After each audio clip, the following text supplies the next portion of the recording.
Hey guys, I'm Urizi. This story is all about what if Naruto and the rise of the Uzumaki clan. The world believed that the Uzumaki were extinct and completely forgot about them. After years of laying low, they will re-emerge and make themselves known again to deliver vengeance to those who sought to destroy their family. Being descendants of the sage, it is also their task to keep the balance in the world by peace and war. Before we proceed with the story, please like and subscribe to this channel if you liked the video, and don't forget to check the description for the other works of the author if you liked the story. Let's start. Chapter 1, The Lost Maelstrom is Found. It all began in a place where the world thought no longer existed. Well, the sharp question came from a woman sitting behind a desk. This woman had long red hair that flowed past her elbows. She was wearing a light blue cloak that had the kanji of first at the back. Her face was currently hidden by the hat she was wearing as her head was bowed. There was a man standing beside her, his features currently hidden by the shadow cast by the banner above him. The banner was red and had a circle in the middle. In the circle was a swirl. The person she was addressing wore the standard Umbu attire, except that his was pure black. He was in a kneeling position as he phased through the floor, appearing before the woman. Upon hearing the question, he stiffened, feeling nervous. The woman took notice of this and knew she would not like what she will be hearing next. "We found him, Uzumaki-sama. He looks exactly like you described and was indeed in Konoha. From what we have observed, he was not being treated well. We noticed how the villagers glared and cast contemptuous looks at him." The operative paused before continuing. "The first time we found him, he was being surrounded and beaten by a group of drunks. While there were many witnesses, nobody was helping him. My team had to pose as Konoha police to stop them and disperse the crowd.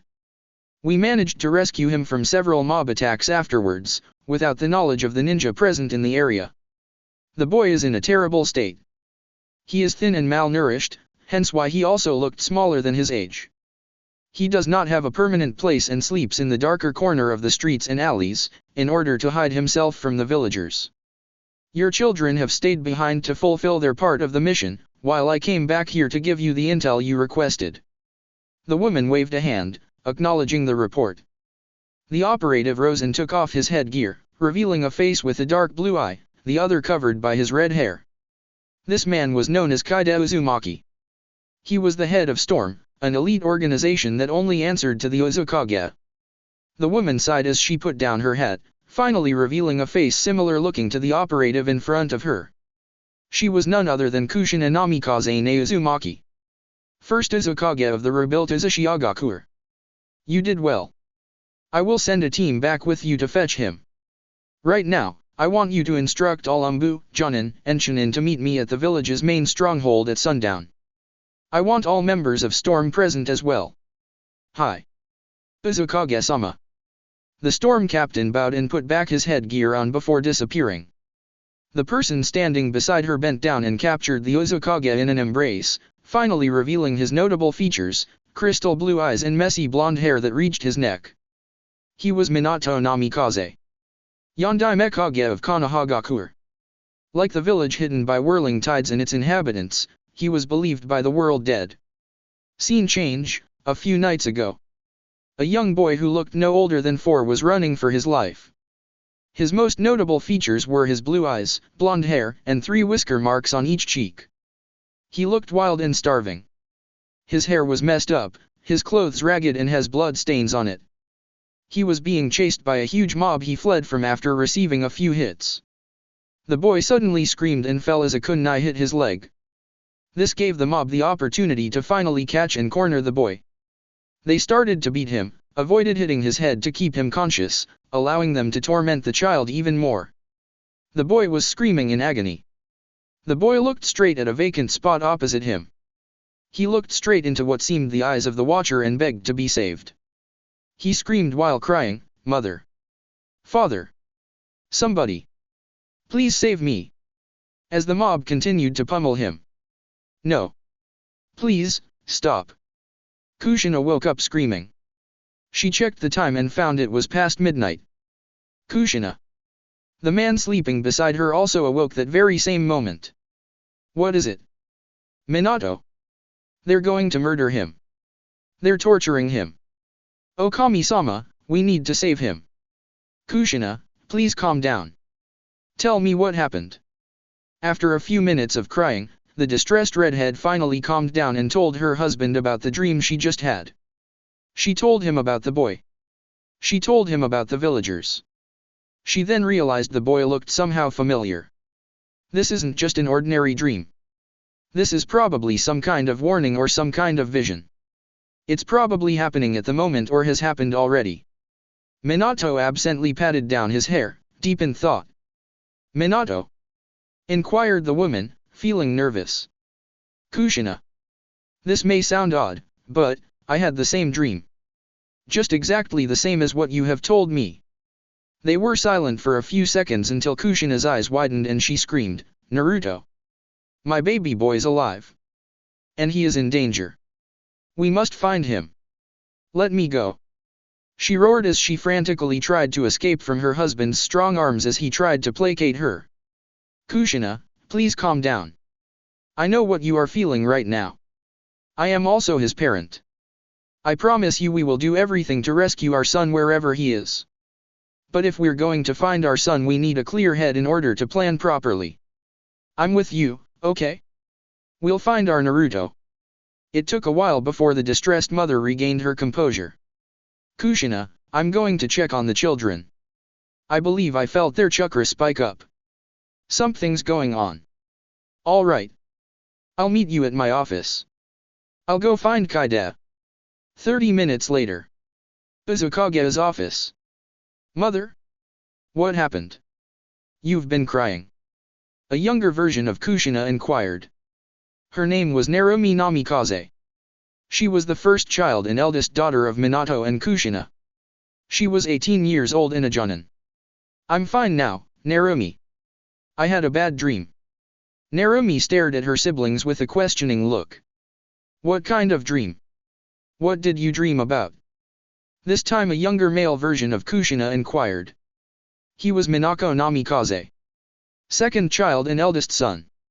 He was 2 years younger than Narumi, and also a jonin captain of 3 chunin. Your father and I had a dream about a boy being beaten by a mob. We strongly believe it was Naruto. Another boy and a girl finished. These two were twins. They got their facial features from Minato. Although unlike her twin brother, Miho got her mother's red hair, while Mio had orange hair. The twins were both chunin. They were 6 years younger than their elder sister. We also had the same dream. All 4 of us. Mio and I were awoken when Narumi and Miho woke up screaming. We were discussing about it before father called us. Flashback, 4 years ago. Unknown location. The Iwa, Kiri, and Kumo allied forces will attack Uzumaki in 3 days. I want you to blend in with them. Your task is to kidnap Kushina Namikaze's newborn son. She's due to give birth 2 days before the allied forces' scheduled attack. Take the infant during the commotion and bring it back here. Do whatever means you must. Failure is not an option. Understood. Uzumaki, 3 days later. Uzushio headquarters. Uzukage-sama. All enemies are within the trap's range. It's time for our counterattack. Very well. Begin. Hi. Father. Let me help. No, Kushina. You just gave birth. You still need rest. And you should be beside Naruto. Your son needs you. He'll be fine. He's with Miho and Mio. Rin's also with the kids. She's a strong kunoichi. I know. But still, your children need you, especially Naruto. Kushina, go to the shelter with your children. But go. Worry not, victory will be ours. Uzukage Estate. Rin-sensei. The twins shouted with concern. She's dead. And you brats are next. Maybe I should start with the youngest. A masked man entered the estate and started killing the household including the twins' sensei, Rin. No. We won't let you harm our baby brother. The twins moved in front of Naruto's crib to protect him from the masked assailant but the intruder vanished and reappeared behind them and sent them crashing on the wall. Say goodbye to your brother. Forbidden art, dancing black flames. The masked man shouted as he tossed the infant into the air before incinerating it along with the crib. Nuu! The twins watched in horror as their infant sibling became nothing but ashes.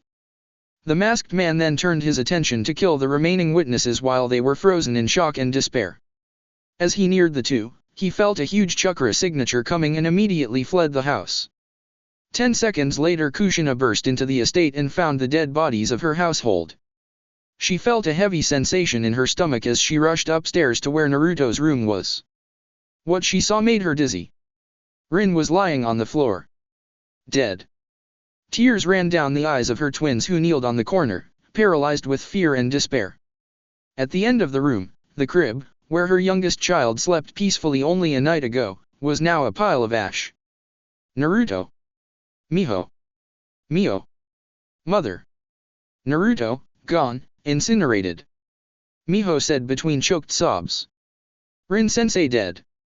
Masked man, he killed our baby brother. Mio whispered weakly as tears came down streaming his face. Kushina fell to her knees as she stared at the pile of ash.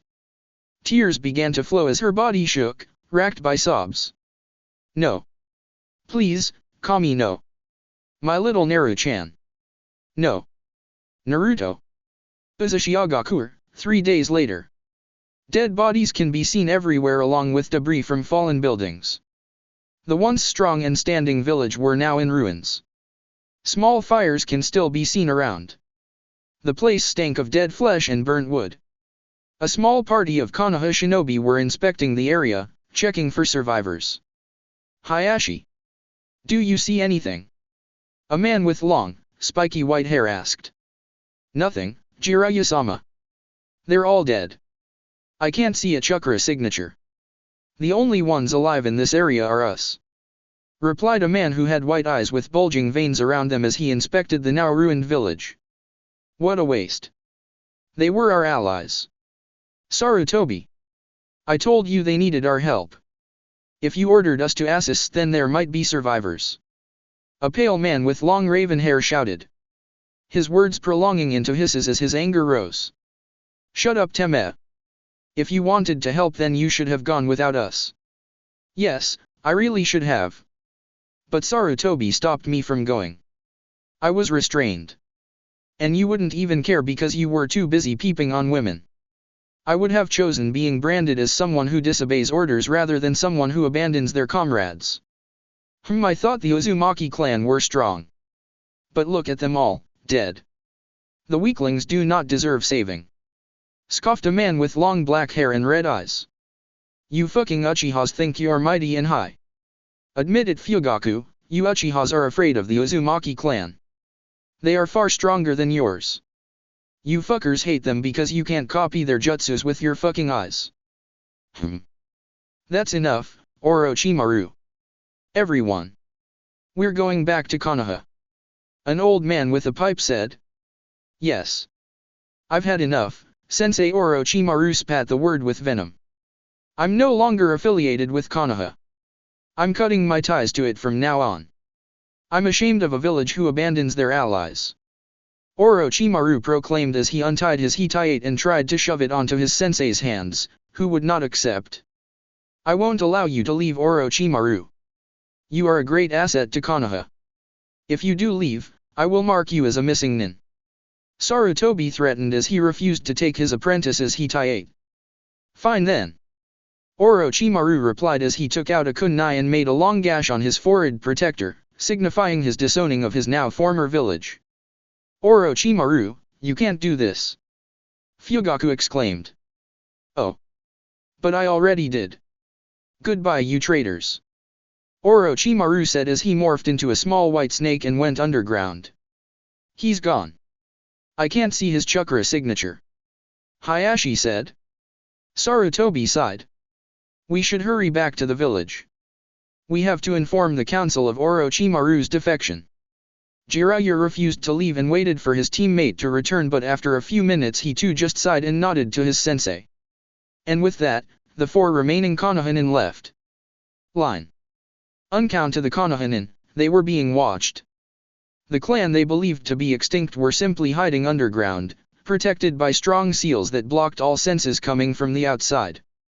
The dead bodies that littered the village were in fact the corpses of the Kiri, Kumo, and Iwa shinobi. All dressed up with Uzushio Hitaites, clothing, armor, and weapons. Their hairs were dyed red to make them look like the fallen Uzumaki. The ruined city was only an illusion. Only a few buildings were actually destroyed. There were less than 15 casualties, and those were the Uzumaki main branch household. The Uzumaki clan remained and still stood strong.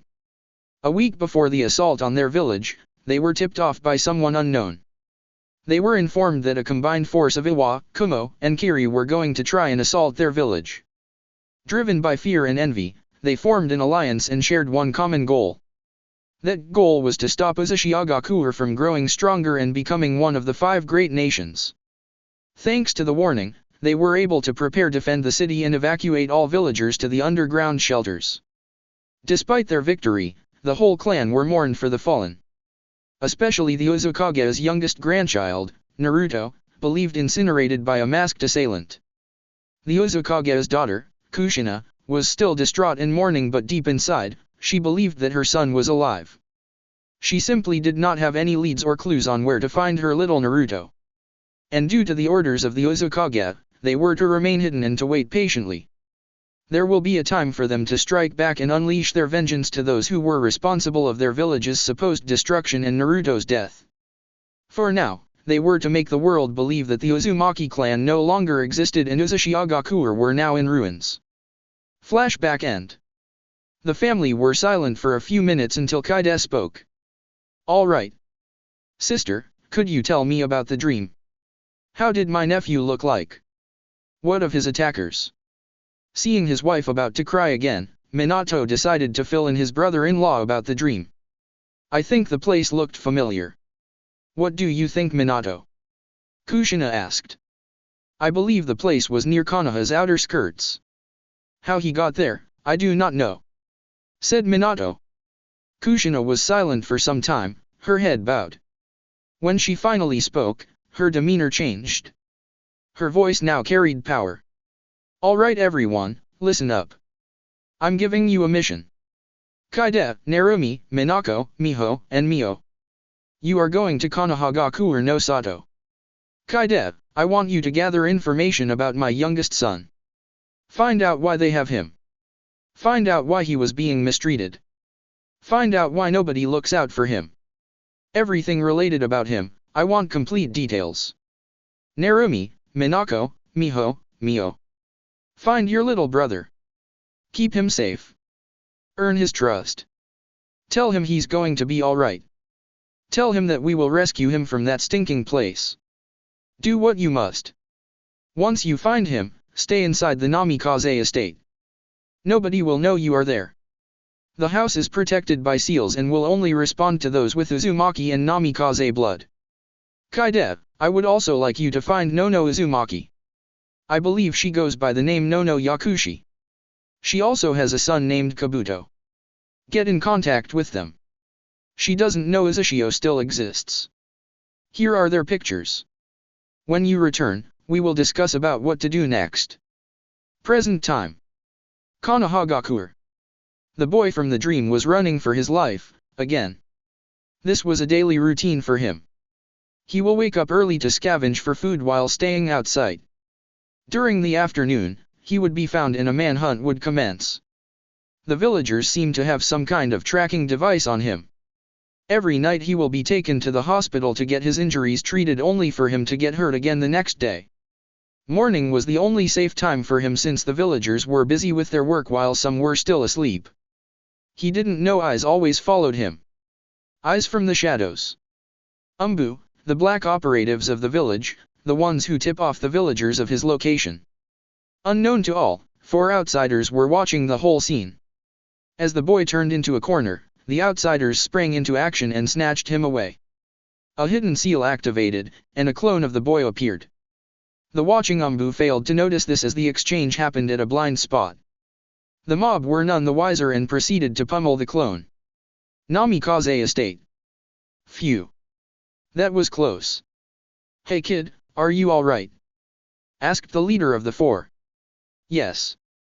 whispered the scared and baffled boy. What happened? We were there, and now we're here. We saved you. We used Fuinjutsu that activated once we got you out of there.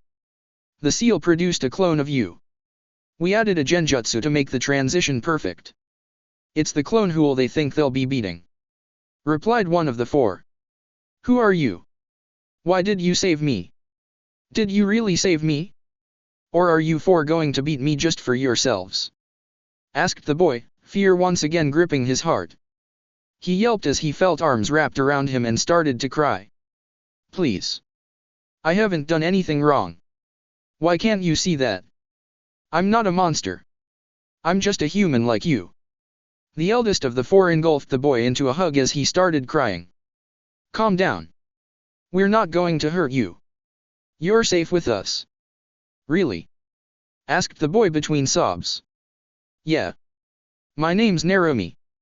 The boy nodded and instantly became cheerful. My name's Naruto. Uzumaki Namikaze Naruto. And I'm going to be one of the greatest ninja ever lived. Believe it. His rescuers smiled at him.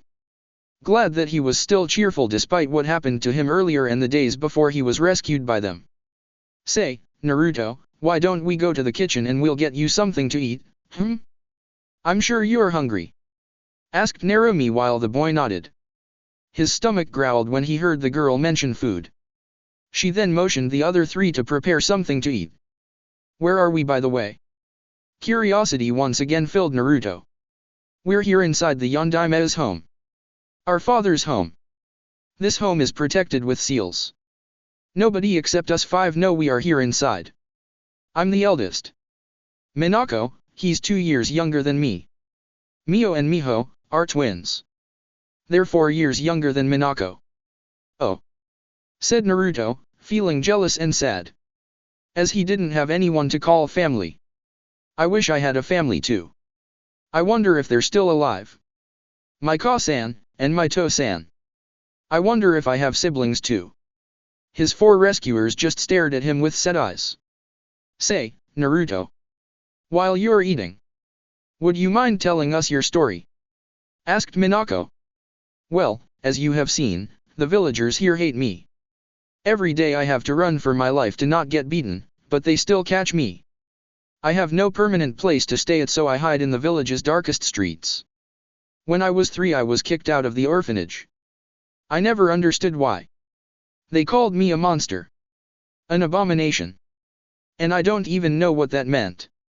They blamed me for killing a lot of people. They blamed me for killing the Yondaime and his wife. But how can I do those horrible things? That's just stupid. I think they're just giving themselves a reason to beat me and hate me. Besides, I don't even know what a Yondaime is.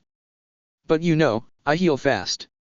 Maybe that's why they call me monster and love to beat me. Narumi nodded, urging him to continue. She understood about the fast healing since it's one of the abilities of the Uzumaki clan's Kekai Genkai. Ever since I've been kicked out from the orphanage, I've been wandering the streets. I slept at random places in the village where it was dark so I can hide from the villagers. I got my food from dogs and in some occasions, from foxes.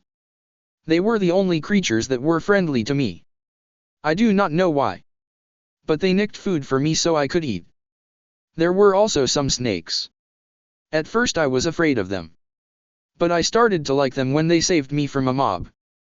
The stray dogs, snakes, and foxes are my only family. Naruto. Do you have any clues who your parents are? Asked Narumi. Naruto shook his head. My nurse told me my parents were dead. She figured that I was brought here from Uzushiagakur. She told me that the place I came from was destroyed. She also came from there when she was younger before she had her son.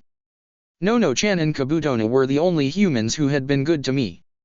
They tried to adopt me but the villagers found out and asked for help from the bad clan heads.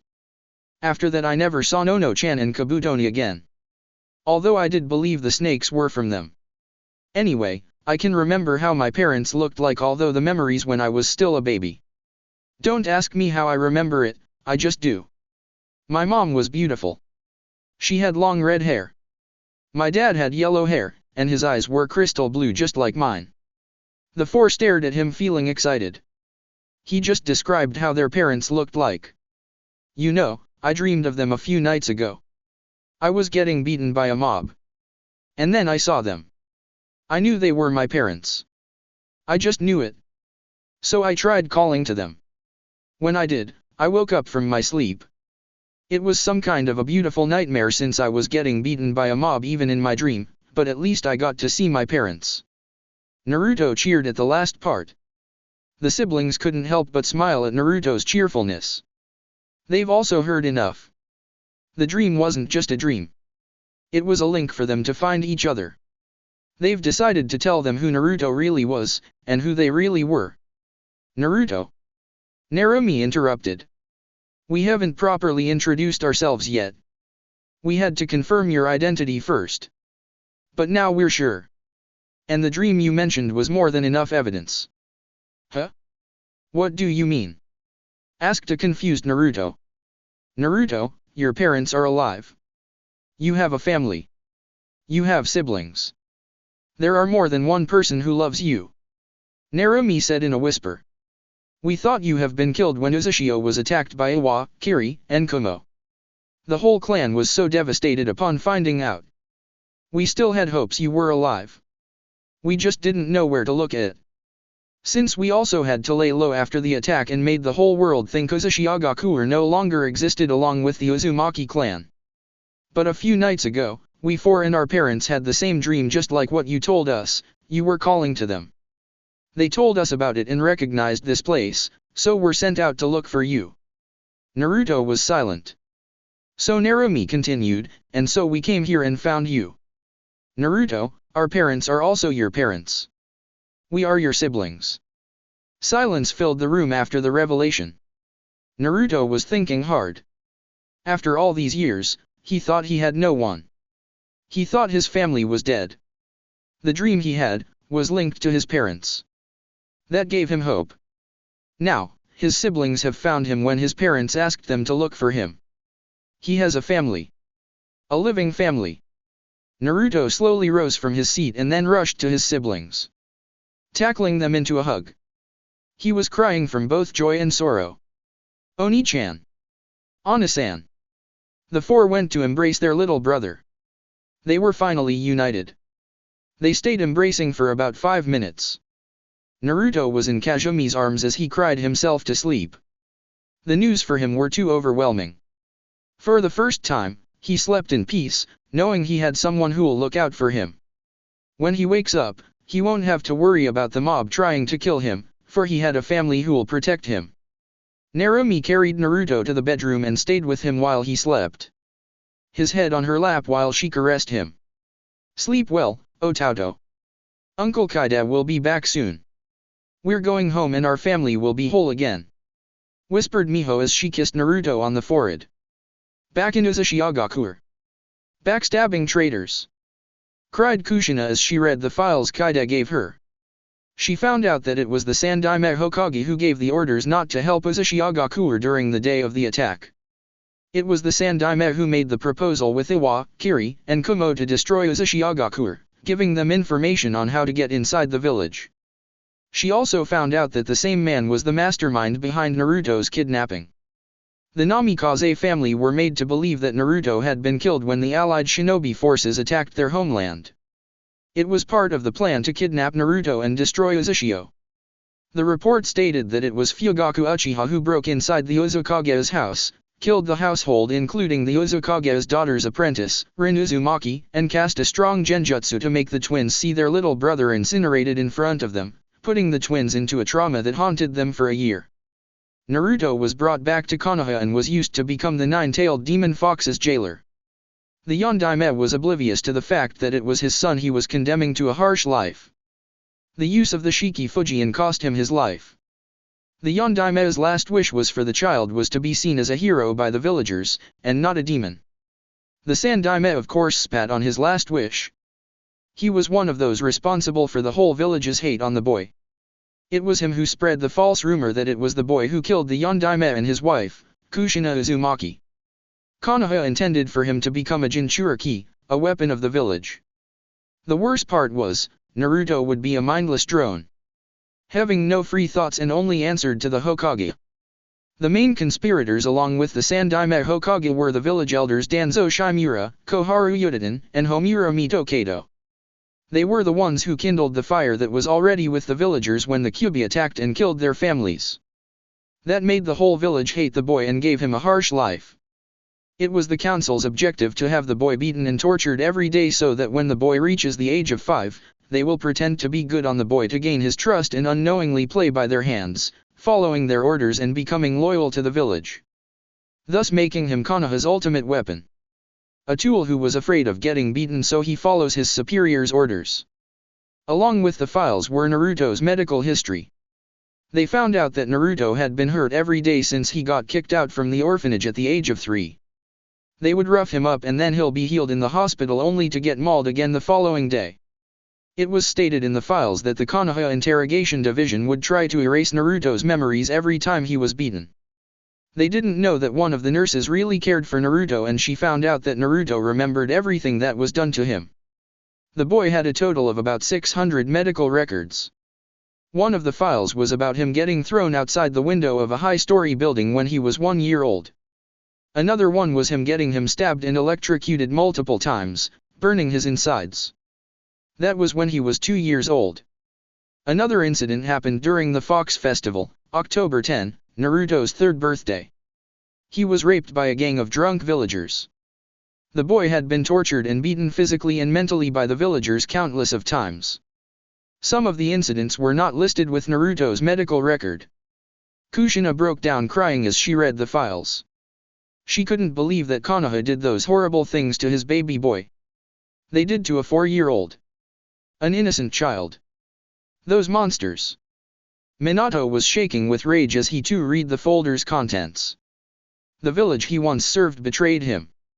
The worst part was they defiled his youngest son. They treated him like a monster. They starved him, they tortured him, and they beat him every day. They were molding him to become the village's weapon. Minato hugged his crying wife. They had to be strong for their son. After all, they found him now. They were doing everything they can to rescue him and bring him back to where he actually belonged. To his homeland, Uzumaki. To where his true family lived. 3 hours later. Inside the Uzukage's conference room. The whole council was silent when Kushina finished telling them about the dream about her son, about the files they recovered, about what Konoha did to their son, and lastly, about Konoha's betrayal to Uzumaki. Along the council with them were all Chunin ranking and up. Most of the council members shook in rage as they listened to their village leader's tale and saw the documents. They finally knew who the mastermind behind Uzushio's supposed to be downfall was. They also knew now about what happened to the Uzukage's youngest child. Needless to say, they were disgusted with Konoha. Most of the women in the council were crying as they read the report. Minutes of silence finally broke when someone whispered but loud enough for all of them to hear, "Konoha will pay for their crimes." There was a low murmuring among the council, all of them agreeing. Konoha has stood for so long with their wrongdoings unpunished. When this news goes out, it will spread like wildfire. Soon, all of Uzushio will demand blood. One of the village representatives said. Agreed. But we cannot go to war yet. We must plan this thoroughly. Uzukage-sama's children are still in Konoha. We must decide first about who we are sending with Kaida back and assist the rescue team that was sent. Said by one of the clan heads. I second the opinion. Said by another one. But who are we sending to retrieve them? Asked by one of the Jonins. I'm going. Minato said. All eyes were on him now. I'm going inside the estate via Hiration and then I'll bring the children back here. We can decide about Konoha's fate later once the children are safely returned here. But I'll be needing 5 squads with me. We're conducting a little raid. Minato coldly said the last part. All shinobi present at the meeting wanted to volunteer for the said task. They wished to bring honor to their homeland by avenging it and the Uzukage's youngest son. It took about 15 minutes for the council to make their decision and members for the 5 teams were picked. First squad will go to the Namikaze estate and take all of its belongings. Same goes with the second group going inside the Uzumaki estate. As soon as teams 1 and 2 arrive at their destination, they are to begin immediately sealing everything. The third squad will go to the Hokage Tower and take all Namikaze and Uzumaki clans jutsus, and that's ranging from D to Forbidden. The fourth group will provide the first wave of chaos while teams 1 to 3 do their work. The fourth squad will blow up the Hokage mountain. More specifically, my face. They think of me as their hero, yet they treat my son like some kind of monster. Those fucking hypocrites. Fourth squad will also destroy as many buildings near the Hokage mountain. Fifth squad will be coming opposite the direction of the mountain, also destroying as many buildings as possible. While we're there, make sure you are all covered up. We're not to use any Suten jutsus to not blow our cover. We won't be wearing Uzushio headbands. Once the first and second squads are done sealing everything, they are to blow up and destroy both Namikaze and Uzumaki estates. Once done, they are to head out to trash the eastern and western part of the village respectively. Kaide and I will blow up the market district and aid other teams via high ration. Once the third group are finished taking the jutsus, they are to blow up the Hokage Tower. That signals the end of the raid. Well then, are all instructions clear? Asked Kushina. Hi. Uzukage-sama. While we're going to raid Konoha for a bit, we'll bid more time and hasten strengthening our forces. We will gather some allies as well before we truly destroy Konoha.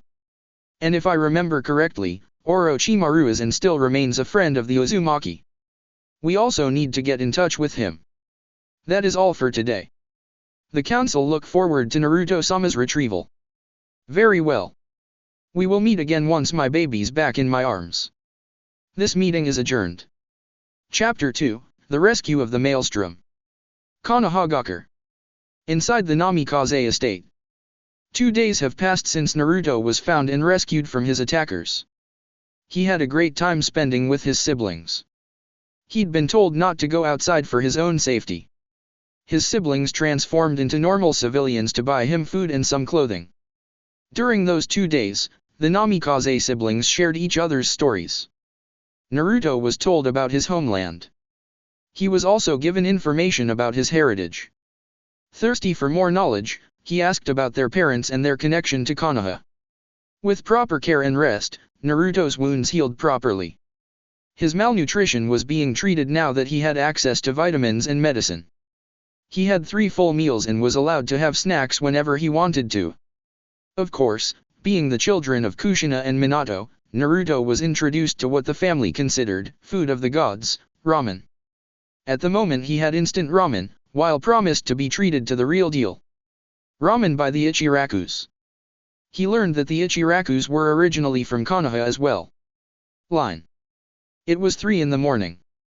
The Namikaze siblings were all packed and were waiting for their uncle's return. There was a flash of yellow and soon Naruto found himself staring at a man who looked exactly like him, except that he was older and his hair was longer. With him was a man with red hair, who looked like Narumi. Accompanying them were 4 more people wearing long coats with hoods. They were also wearing masks with nothing but a blank design on it. All of them were dressed in black from head to toe. The blond man nodded to the 4 masked men and ordered them to move. The 4 scattered around the house and began sealing everything in it. To-san? The young blonde asked, still gaping at the man. The man looked at the source of the voice. He found his youngest son staring at him, teary-eyed. The boy asked again, "Are you really my father?" The man smiled at the boy warmly. Soon he found himself kneeling as the boy tackled him and started to cry. "My son," he murmured, tears running from his yes. Their father and son moment were interrupted when buzzing noises were heard. Third squad in position. Waiting for orders. Fourth squad ready to blow things up, awaiting orders. Fifth squad ready for extra diversion, awaiting orders. Naruto, we will unite again later, okay? I'm bringing you to your mother. Minato didn't receive a response and realized the boy had fallen asleep on his arms. He stood up gently and asked Kaide for Naruto's backpack. Alright everyone. Hold hands. I'm flashing us back to Uzushio. In a flash, Narumi, Minako, Mio, Miho, and Naruto along with Minato were gone back to their home. A few moments later and there was again a flash. This time Minato was accompanied by a Kushina clone. He turned the radio on his cloak and ordered, "Let the fun begin." Minato, Kaide, and the clone then proceeded to their target location. Outside the Namikaze estate, Konoha. The people of the village hidden in the leaves were enjoying their peaceful sleep. Not knowing of the events that will happen in the next moments. Not knowing of their so-called peace being disrupted. Soon they were awoken by sounds of shrapnel and broken glass. The night skyline looked like burning daylight as buildings caught fire. The earth shook as the Yondaime Hokage's face sculpture blew up, crushing nearby buildings in the process. In the opposite direction of the Hokage mountain, explosions were also everywhere. Structures collapsed, burned, and blew apart as they were hit by earth, fire, and destructive lightning jutsu. There was widespread chaos and panic. The citizens of Konoha were not expecting an attack during their time of peace. The strength of their village got over their heads and the people believed no one would dare oppose them. The village's security became lax. And now they were paying for it. The Konoha shinobi tried to calm the villagers as they escorted them to the village's safe bunkers. That took them almost a third of an hour. As soon as the villagers were safe and as the Konoha shinobi began preparations to fully retaliate, new explosions were heard on the village's eastern and western areas. The Konoha shinobi were losing their cool, clearly not expecting an attack from all sides of the village. It made them think a huge number of enemy shinobi were behind it. Hiruzen Sarutobi was busy reading an orange book. He was giggling like a little girl as he indulged himself to the story. His private time was interrupted when the ground shuddered and explosions awoke the whole village. He scrambled to hide his orange book under a floorboard that was under his bed and changed into his green battle armor. Summoning, Monkey King, a monkey also wearing an armor appeared out of smoke. "Inma, I am in need of your assistance." "Of course. Let's go. Everyone, calm down. I am with you." The Hokage shouted as he tried to rally the Konoha shinobi. "Form into squads. Medic, tend to the wounded. All Jonin and Umbu captains head to the areas under attack with your squads. Chunins, you're to put out the fires," while his orders cut off as a great explosion caught everyone's attention. "Hokage-sama. The market district is on fire." A panicking Chunin ran to him. "Then put the fire out.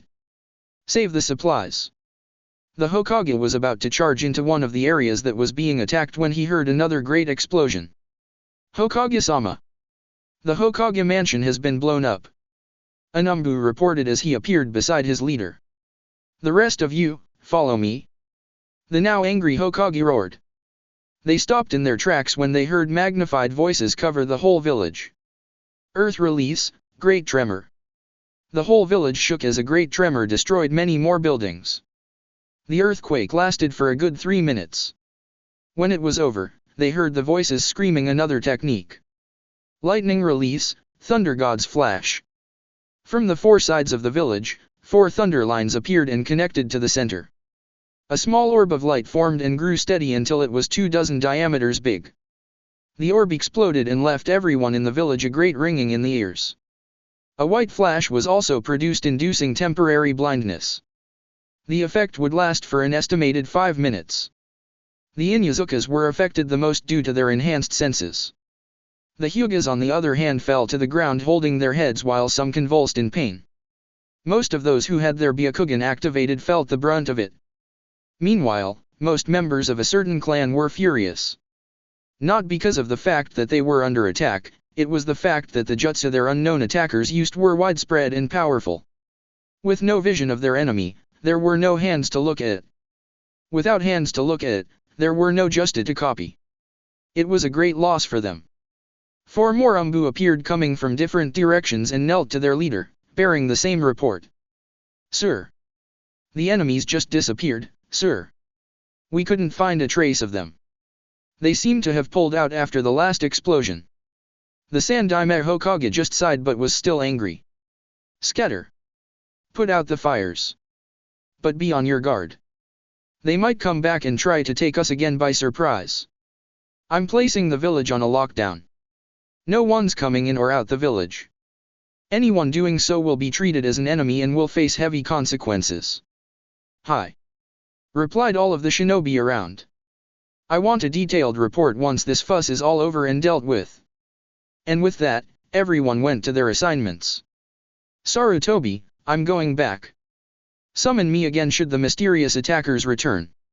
Inma said as he ported back to his home. Uzushiagakur, before the raid. Bring our baby back. Whispered Kushina as she kissed her husband. I'll be back in a flash. Replied Minato. Kushina and the others smirked at the man's joke. Minato was gone in a flash. He returned about 2 minutes later with Naruto asleep in his arms. My baby! Exclaimed Kushina. What happened to him? Relax, Mom. He's just sleeping. That's what also happened when we revealed to him that we were his siblings. He cried himself to sleep. Narumi smiled, looking at her little brother. I'll take him. I'll bring him to his room. Kushina said as she took Naruto from Minato. I'm going back to Konoha now. I still have to thank them for their kindness to Naruto. Wait. I'm sending a clone with you. I can't let you have all the fun now, can I? Kushina said as she made a clone. I'll see you in half an hour. Minato kissed her wife and his son. I'll be with you later, Naruto. And with that, Minato disappeared again in a flash. Well done, you four. Kushina said as she turned to her children. And thank you for bringing Naruto back to us.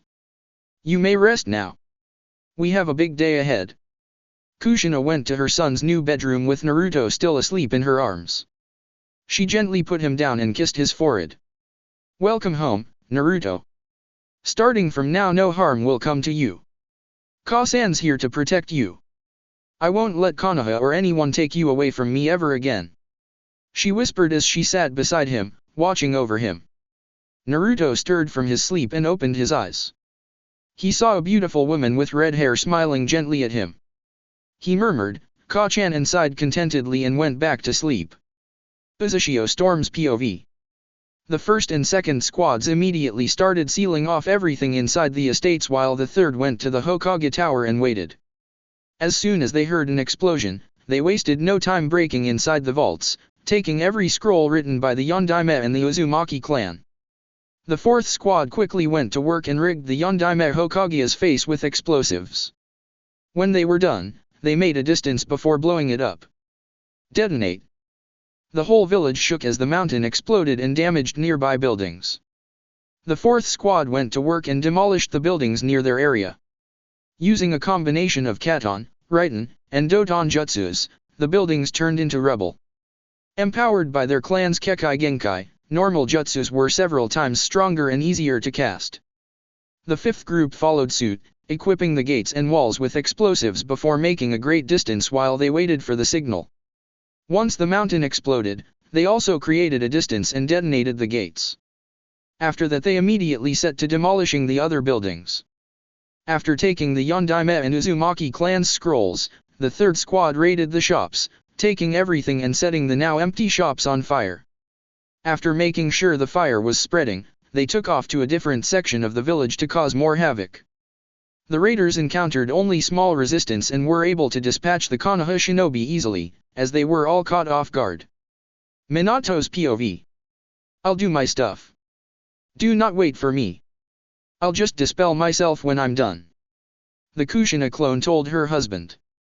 Minato along with Kaida went to the market district and sealed off all the valuable and usable items in there before setting the place on fire. The merchants who woke up early to prepare open their shops were knocked out, stripped off their expensive clothes and were left only wearing their undergarments.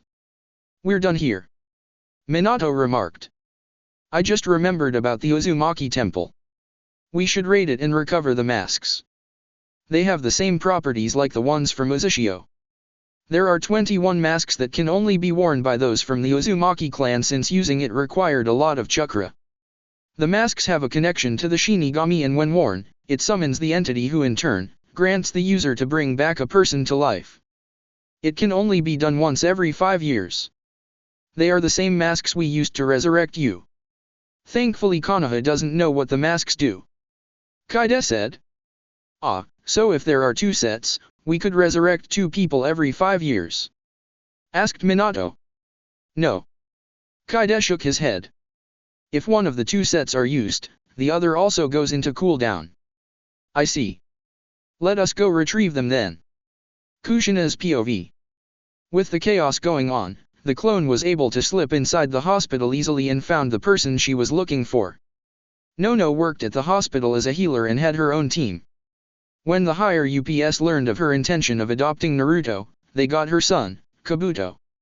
They held him hostage and threatened to kill him should she adopt the Jinchuriki. She was then forced to work at the hospital on a night shift when not on missions as an umbu. Her shift was almost finished when the attack happened. Her instincts told her to wait inside as someone will come for her. Soon, a red-haired woman came in bursting the nurse's room. She was shocked to see her cousin Kushina alive, but remembered her conversation with Kaide a few days ago. She got over her shock and allowed herself to get dragged outside the hospital. "Where's your son? We need to get to Kabuto," Kushina asked as they got past the hospital's gates. "Hopefully he's inside our house. We're currently staying near the walls," replied Nono, now taking lead. Kushina cursed.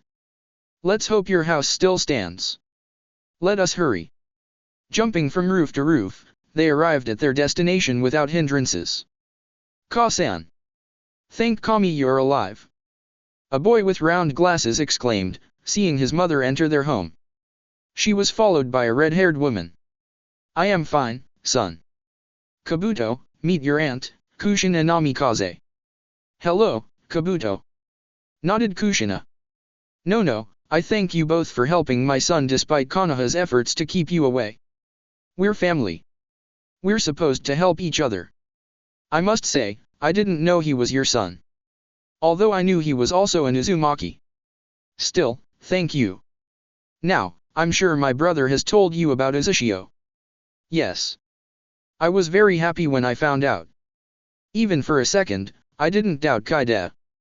How is my sister doing?" "Nami is doing fine. She's running a bookstore back home." "That's great. I wish I can see her again soon." "You will, cousin. But not yet. There's something I wish for you two to do." Nono tried not to frown, realizing that her cousin was addressing them as the Uzukage. "What is it?" "Uzushiagakuer needs you two to spy for us." "Can you do that?" "Of course. You can count on us." "Thank you. I shall take my leave. I still got to pay the council elders a visit," Kushina said as she got up. As she opened the door, she remembered something. "Oh. And Nono." "Yes. Seal up water that should last for, say, 3 months. In 30 minutes, clean water will not be available for the village. I apologize in advance for the inconvenience it will cause you." Line.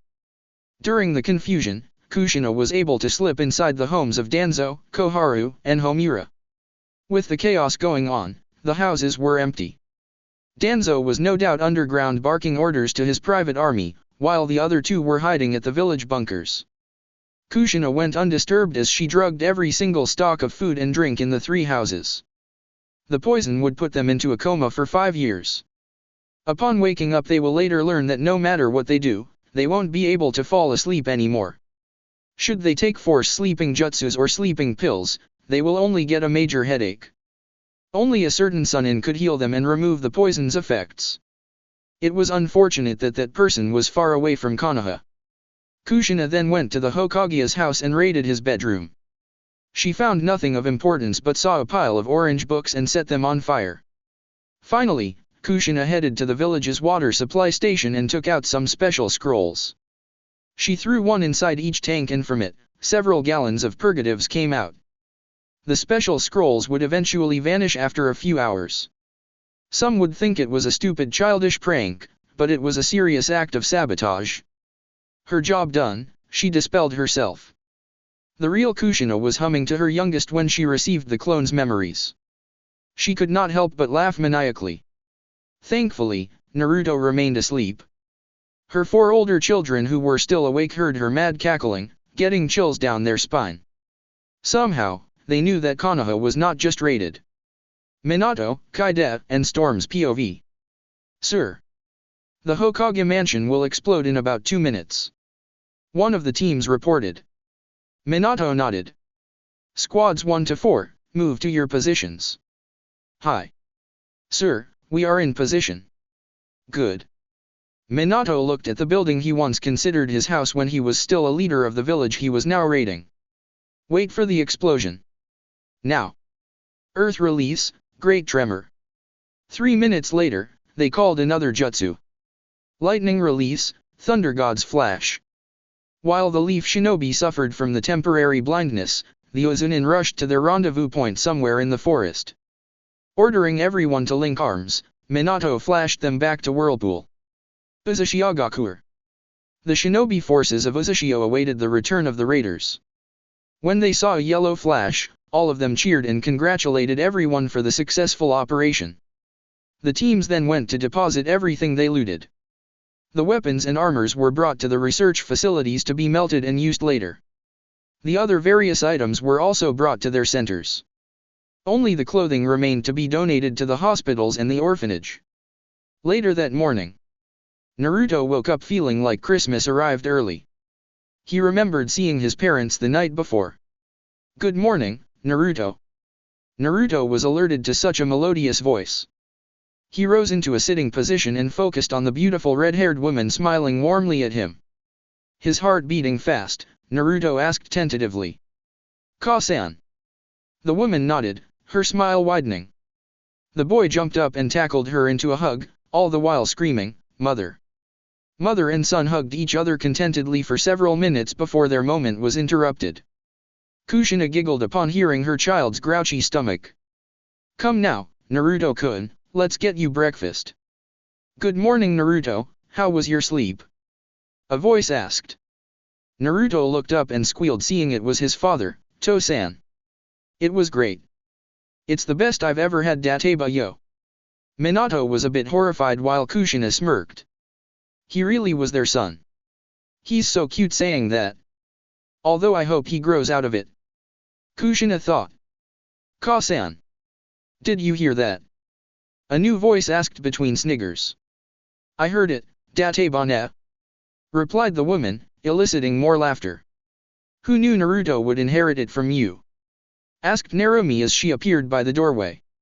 Her question was answered by Naruto's growling stomach. The whole family gathered at the table and began to eat. During the meal they of course conversed. Now, Naruto, what would you like to do? Where would you like to go? Kushina asked her son after eating. I really don't know where to. I just want to spend more time with you all.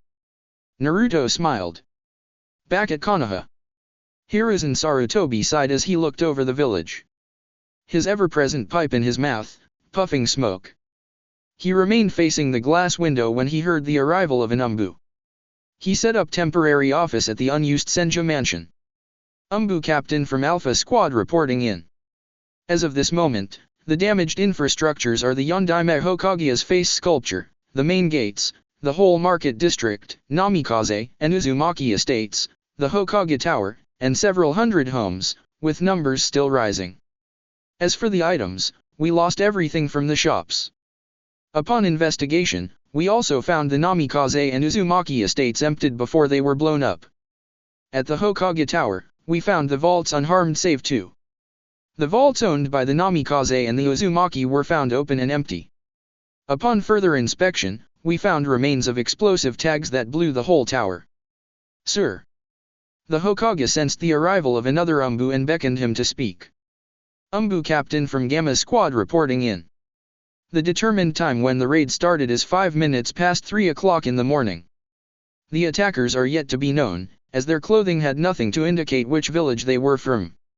All wore plain black shinobi clothing from head to toe. Their numbers are estimated to have been at 300. The raid lasted for 25 minutes, concluding at 3:30 o'clock. Sir. A third Umbu appeared, also bearing news. Umbu captain from Beta Squad reporting in. We now have the fires under control. Including the Namikaze estate, Uzumaki estate, and the Hokage Tower, we have 309 buildings in ruin. The number of injured personnel and villagers combined reached 1,000 less 22. There were no confirmed injured or fatalities on the enemy side. Surprisingly but thankfully, We also have 0 casualties. The enemy focused on destroying buildings and mainly on that. Our forces didn't have the chance to battle them and figure their battle strengths and capabilities. The ones who tried have been found knocked out. It was surprising they weren't killed. Sir. The Umbu captain finished. The old leader closed his eyes and sighed. Very well. Dismissed. Hiruzen prepared himself as he exited his temporary office to face his old teammates, the clan heads, and the civilian council. There really wasn't a civilian council per se, and they obviously had no power over him. They were consisted of the wealthiest merchants and landlords who brought huge income to the village. The Hokage simply did not bother to correct their assumptions and allowed them to some meetings that were not important, which were few. All they did was complain and request for favors. After repeating what the Umbu told him, the Hokage waited in resignation as he watched their faces. No doubt, they were going to explode as soon as his words sunk in. He really hated their whining, especially the Uchiha, the Hyuga, and the civilians. It is very clear, began Danzo Shimura, that Iwagakure is behind this. They hate the Yondaime for what he did. It would seem that they were still hell-bent on avenging the army Minato destroyed using his Hiration. With him dead, they figured it was time for them to strike back and restore their strong image. But we will not let them go unpunished. We must go to war. His statement caused a few murmurs of agreement. Now, we must not rush into conclusions. Hiruzen immediately responded, before more of them could voice their agreement. It could be Kumo, suggested Hayashi Hyuga. You know them. They wanted our bloodline. They must be exacting their vengeance on us. Just because they tried to kidnap your daughter before that doesn't mean they were the ones responsible for this. Iwa is responsible, countered Danzo. I agree with Danzo, but not with the Iwa being responsible part. Sarutobi stated. The Yondaime Raikage holds a strong and high amount of respect to our Yondaime. I strongly doubt he would stoop so low just to destroy his monument and rob his prized jutsus. But what about that last technique they did? The Thunder God's Flash. Don't forget the Earth technique that lasted 3 minutes. They must be skilled in Earth style to do that. Iwa is also a suspect. It could have been both Iwa and Kumo. Inoichi Yamanaka proposed. There was another murmur of agreement. This could be the work of a smaller village. Why, you ask? They want the world to recognize them by attacking us, one of the great nations. And by taking some of our scrolls, they will add it to their own arsenal to use it against us. Shibuyaburama added his input. What a drag, thought Shikaku Nara as he looked at everyone. Only Choza Akimichi seemed uncaring as he munched on his barbecue. Fugaku could only huff in annoyance. It was his clan's duty to guard the village. The Uchiha clan, after all, was the police force of Konoha. His clan's pride took a great wound for having been successfully caught off guard. The village was attacked right under his nose. It happened to be his shift that night. Any more ideas? The Sandaime inquired. The enemy did a great job, if I may say. They were able to mask their appearances well. Even our Byakugan cannot see through them. Hayashi paused before adding, no doubt by some kind of seal. I agree. Tsume nodded. Even our noses with the help of our partners cannot find the trail of their scent. They just vanished. We were able to track them to the forests outside the village, but their trail simply vanished. The frustration was clear in her voice. We must figure this out soon. If they were able to do us this great damage in 25 minutes, imagine if they launched a full-scale attack. Choza finally spoke, having finished his snack. We still have no idea if this was the work of a big village. It could have been an upstart group forming into a small village. It could be possible that this was a full-scale attack. No, countered Shikaku. There were no casualties. This was only a raid. And this worries me. Great village or not, these unknown enemies are fully capable. In half an hour they were able to demolish several hundred buildings and take a lot of valuable items, including some treasures from the Hokage office.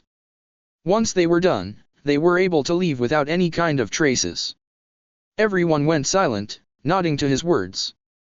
The Nara continued, I've come to the conclusion that the raid's purpose was to send a message. But what is that message, exactly? He asked rhetorically. It is obviously related to the Yondaime. What annoys me is that I cannot figure it out. We could also consider Kumo and Iwa as suspects. But we cannot be sure. They could be rogue shinobi. Based on their last two attacks, only those who have natural affinities on earth and lightning could have done that. We will consider that. Thank you, Shikaku. We will also try to decipher this message. The Hokage nodded as he prepared to stand up. Hokage-sama. What about our destroyed and looted shops? We will need help for recovery. One member of the self-appointed civilian council butted, much to the annoyance of the shinobi present. Indeed. In my case I only had one shop and that was my only means of earning money. Said another, he was nearly into tears. Several of my apartments were destroyed. I will be needing help as well. Another one said. Worry not about your businesses. We will provide assistance for repairs and lost valuables. Placated the Hokage. We can figure things out, and especially that message the enemy were trying to convey. We will focus on our village's repairs and increase of defense. Sarutobi concluded. Everyone nodded and left for their homes or what was left of them. You have failed your duty. Koharu reminded Fugaku, who was one of the last persons to leave. Do not fail next time. Added Homura. Fugaku seethed. They were insulting his clan. Now. My friends, let us not blame the Uchiha police. All of us were at fault. We became too arrogant and proud, believing nobody would dare attack us. We were caught off guard.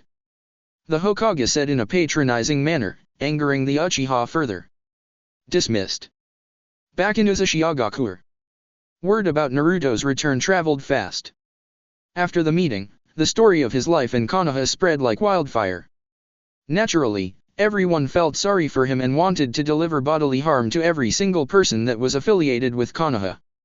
Of course, they were also happy upon finding him alive and now back to the village. The village put it upon themselves to throw a grand celebration for the youngest Uzumaki heir's return. The people of Uzushio were eager to show Naruto that they were different from Konoha. He will be welcomed as a hero for being the Kyuubi no Yoko's jailer, treated with respect and as a normal person. Not because he was the son of the Uzukage, but because he was also a human being like them. The Uzumaki Namikaze family spent their morning walking around the village. Everyone they passed by waved or bowed to them, to which they gladly returned. Some of the people were pointing and whispering at Naruto excitedly. The boy felt nervous at first, thinking that they were hostile towards him. Eventually he realized they were not and were smiling at him, greeted him like they did to his family. Some girls they passed by pointed at him and began squealing on how cute he was. Naruto's eyes widened in confusion, something the young females found even more adorable. His siblings of course noticed this and took note of it for later teasing. Heh. Just like his old man.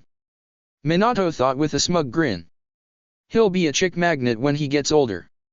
If he's already making girls swoon at this age, I wonder when he grows up and starts to develop his body from training. I'm so proud. I need to watch out for my Naruto-kun even more. In no time girls will soon flock at my baby. And then soon they'll have kids. And then they're going to take my baby from me. No. Kushina shook her head. Naruto then asked if they could go to the bookstore. His family, initially surprised with the request, complied. He bounced excitedly as they entered the shop. Before he got kicked out from the orphanage, Nono used to read him books before he slept. Unlike most kids, he liked hearing real stories of the past, and were not interested in children's bedtime stories. At a young age he has taken a liking to history. When he got kicked out, he no longer had access to the books he liked to read. The librarian refused to allow him entry whenever he paid a visit to the Konoha library. Now that he's in Uzushio, he can read whatever he liked. Good morning. How may I help you? The store manager greeted, keeping her eye on the giddy boy who entered her shop. Naruto returned a shy greeting before running off to pick the books he wanted to read. Uzukage-sama. How may I help you? The now astonished woman asked as she and her family followed after the boy. She knew that the Uzukage didn't like reading that much, so it was a surprise to her. Hello. My son requested that we visit your bookstore. Can you help him pick out some reading material? Preferably history as he's into the topic. Son. The clerk thought for a moment before a memory clicked. Naruto-sama. Of course, ma'am. Please have a seat while waiting. Also feel free to check out our books, our new stock might interest you. The lady said before walking off to assist Naruto. Naruto was currently dragging a basket filled with books entitled, The History of the World, From Man to Shinobi, The Birth of Ninshu, Hagoromo Atsutsuki, Rakudo Sennin, The Five Great Nations, The Great Shinobi War, The Second Shinobi War, and The Third Shinobi War. He was currently staring at a shelf with some weird writings. He was fascinated by the intricate markings in it. Ah, Fuinjutsu. The clerk said as she stood beside him. Please let me carry the basket for you, Naruto-sama.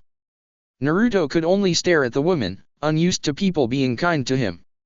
Neither to being called with respect. He was more familiar with the term demon brat than Naruto-sama. Reluctantly he gave the basket to the woman for him to carry. I apologize. I haven't introduced myself yet. My name is Nami. The woman smiled. That, Naruto-sama, is the shelf for Fuinjutsu books. We Uzumakis are feared of our Fuinjutsu. We excelled at it. I'm sure you will become a seal master in no time once you started learning it. Would you like to have them? Yes please. I'll have the Introduction to Fuinjutsu, Basics of Fuinjutsu, Beginners, please. Thank you. Such a polite boy. She smiled as she reached for the mentioned books. Naruto was too small to reach the higher shelves.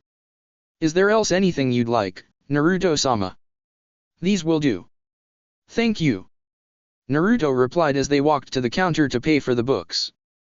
Uzukage-sama. Your son is an interesting one, he is into informative books at his young age. He's also interested in Fuinjutsu. Your total cost for the other books would be 8,400 yen. As a welcome present, the Fuinjutsu books are free of charge. Nami grinned. Naruto widened his eyes. Back in Konoha, everything cost more than 10,000 yen. They always sold him overpriced products. He remembered that one time he bought a bottle of water and was charged 13,000 yen. Are you sure, miss? I can have the other books for free? Wouldn't you lose your business? The boy asked timidly. Nami smiled kindly at him, telling him that it won't lose her business. Consider those books as gifts, Naruto-sama. Welcome back to Uzushiagakur. To everyone's surprise, Naruto tackled her into a hug. Thank you. Thank you. Thank you. You're so kind. The boy blabbed rapidly, trying not to cry. You're always welcome here in my shop. You can have any book you like with discounts.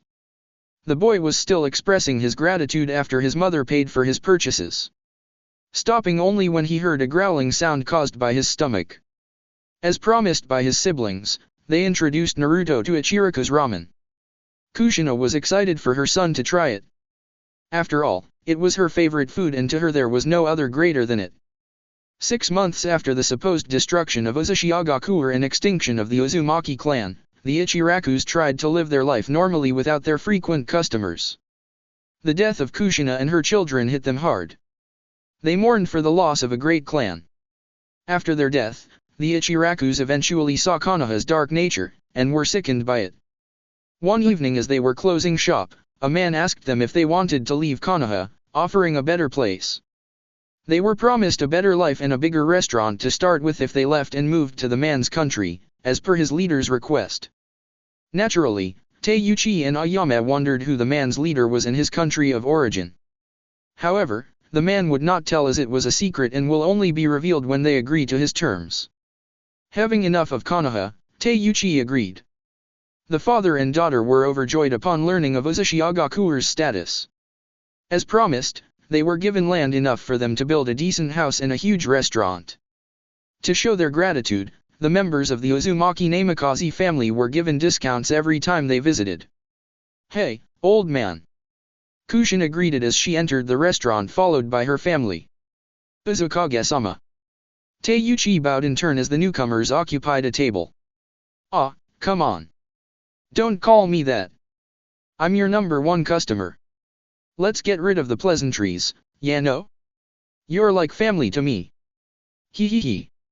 Sure thing, Kushina-san. What would you like to eat? Teiuchi asked as he approached their table and gave them the menu. For starters, we'll have 5 bowls of Kushina special for each of us.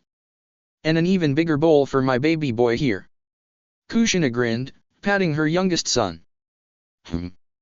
Teiuchi wondered as his eyes landed at the boy. Blue eyes, yellow hair, mini version of Minato. Naruto. It's you. You're back. Welcome back. I'm Teiuchi Ichiraku. Teiuchi beamed as he excitedly shook Naruto's hand. A girl came out from the kitchen having heard her father shouting. Ayame-chan, come here and meet our number one customer's youngest son, Naruto. Her father called. Hello, Naruto-kun, it's good to finally meet you. I've been thinking about you a lot lately. I'm Ayame. Ayame said, hugging the boy as she was too excited and thought Naruto was cute. Said boy blushed at the girl's action. He wasn't used to being talked to nicely by people and didn't know what to say. More so, he was used to receiving bodily harm. Warm hugs were a new thing for him. What would you like tea to eat? Ayame stammered, face flushed. She just hugged him. Teiuchi and the Naruto's family noticed this of course, and laughed at the two's expense. They already placed their orders. Here, they'll have 2 bowls of Kushina special each and an even bigger bowl for Naruto-kun here. Hi.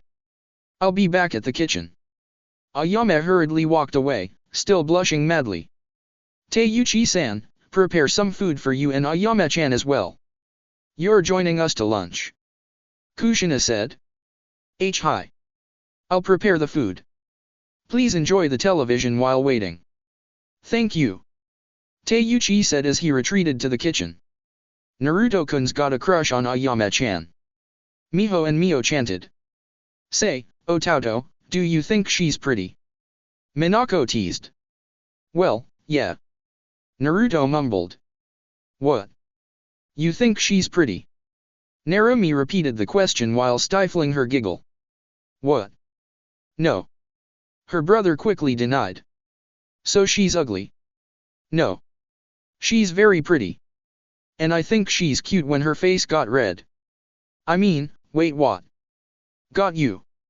Narumi and the others were now laughing as Naruto's face reddened in embarrassment. The young girl was listening to the conversation outside. Ah. He thinks I'm very pretty? And he also called me cute? Oh my. Ayame thought before fainting. Her father noticed and caught her before she hit the ground. My, oh my. My daughter has a crush on the Uzukage's youngest son. I was starting to think my Ayame-chan was a tomboy. Teiuchi thought, chuckling as he propped her daughter on the couch and went back to preparing their lunch. A few minutes later Ayame regained consciousness. Ugh. What happened? You sort of fainted. His father snickered. Come on now, let's serve them their orders. Try not to faint again, okay? Ayame scoffed. Ah. My daughter's finally growing up. Ayame-chan's found her soulmate. Teiuchi wiped a fake ear. To-san. Ayame yelled indignantly. Your orders are here. Teiuchi proclaimed as he and his daughter placed the food on their customer's table. And here's a very special bowl for our newest customer. The Namikaze family and the 2 Ichirakus ate their lunch and shared stories. Naruto had stars on his eyes as he ate his ramen. He took his time savoring the flavor and felt each string of the noodle. He instantly fell in love with Ichiraku's ramen. Several bowls later, Naruto felt sleepy from eating too much. That was awesome. Thank you for the food, Naruto said as he tried to stifle a yawn. He's also cute when he's yawning. He looks so innocent. Ayame thought. Naruto caught her staring and stared back, then showed her his best smile that will make all ladies swoon. Ayame was startled when Naruto stared back at her and suddenly grinned. Her face turned redder than a tomato and then fainted. Everyone noticed the interaction between the two and tried their best not to laugh as Ayame's head dipped on the bowl of ramen. Scene break. Naruto woke up and found himself back in his room.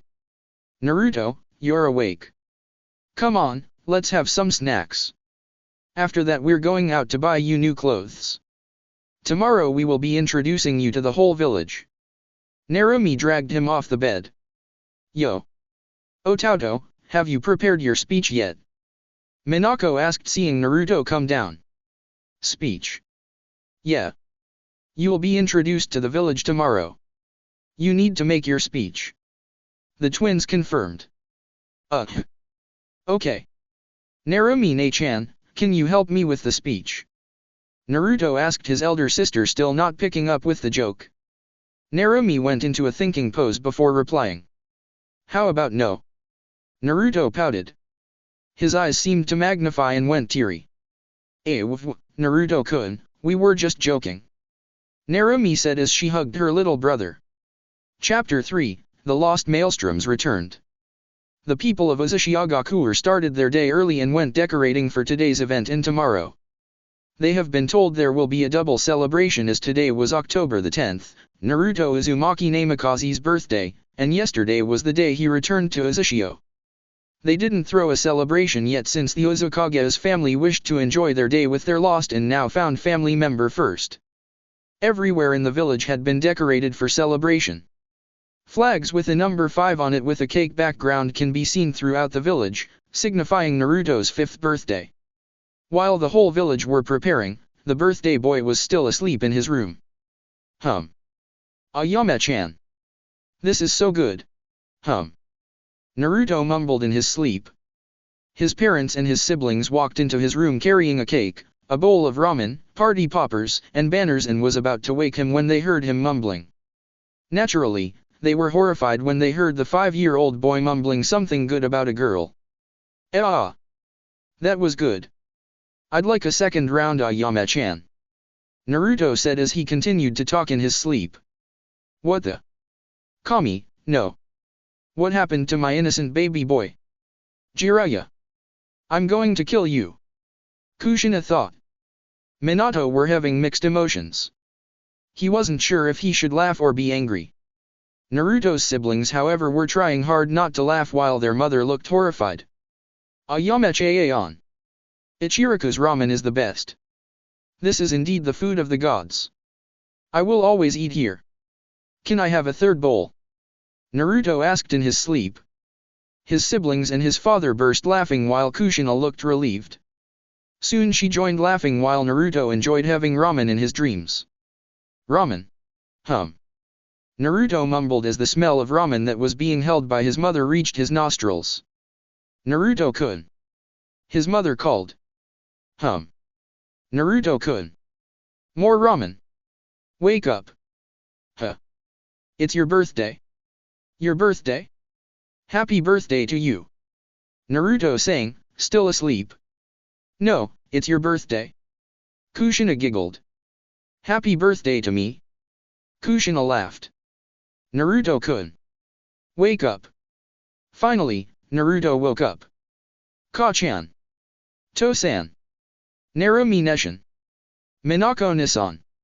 Miho-ne-san. Mio-ne-san. Good morning. Good morning, Naruto-kun, they all replied. Happy birthday. My birthday? Naruto asked, smiling. His eyes widened as realization hit him. It was his birthday. It was his birthday. Bad memories came flooding back as he shook his head and started to panic. No, no. Please, don't hurt me. Please leave me alone. I haven't done anything wrong. I'm not a demon. Go away. Naruto cried as he tried to hide himself in a corner, cowering in fear.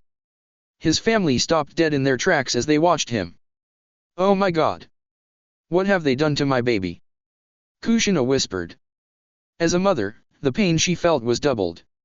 Watching her son cowering in fear during his birthday when he was supposed to be happy broke her heart. Naruto-kun. His siblings asked with concern. Narumi and Miho also started to cry for their little brother. Minato's mind was racing. His blood boiled. What have they done to my son? The village that I laid my life for did this. I'm going to kill them. I'm going to kill them. Konoha. You're going to burn. Unconsciously, he was releasing a huge amount of killing intent that made his son cry even more. Please don't hurt me. Naruto pleaded as he felt a huge amount of killing intent. His mind brought him back to Konoha and started to see a huge mob trying to kill him. To-san, please calm down. You're scaring Naruto-kun even more. Minako said as he tried to calm his father. His father was shaking with rage.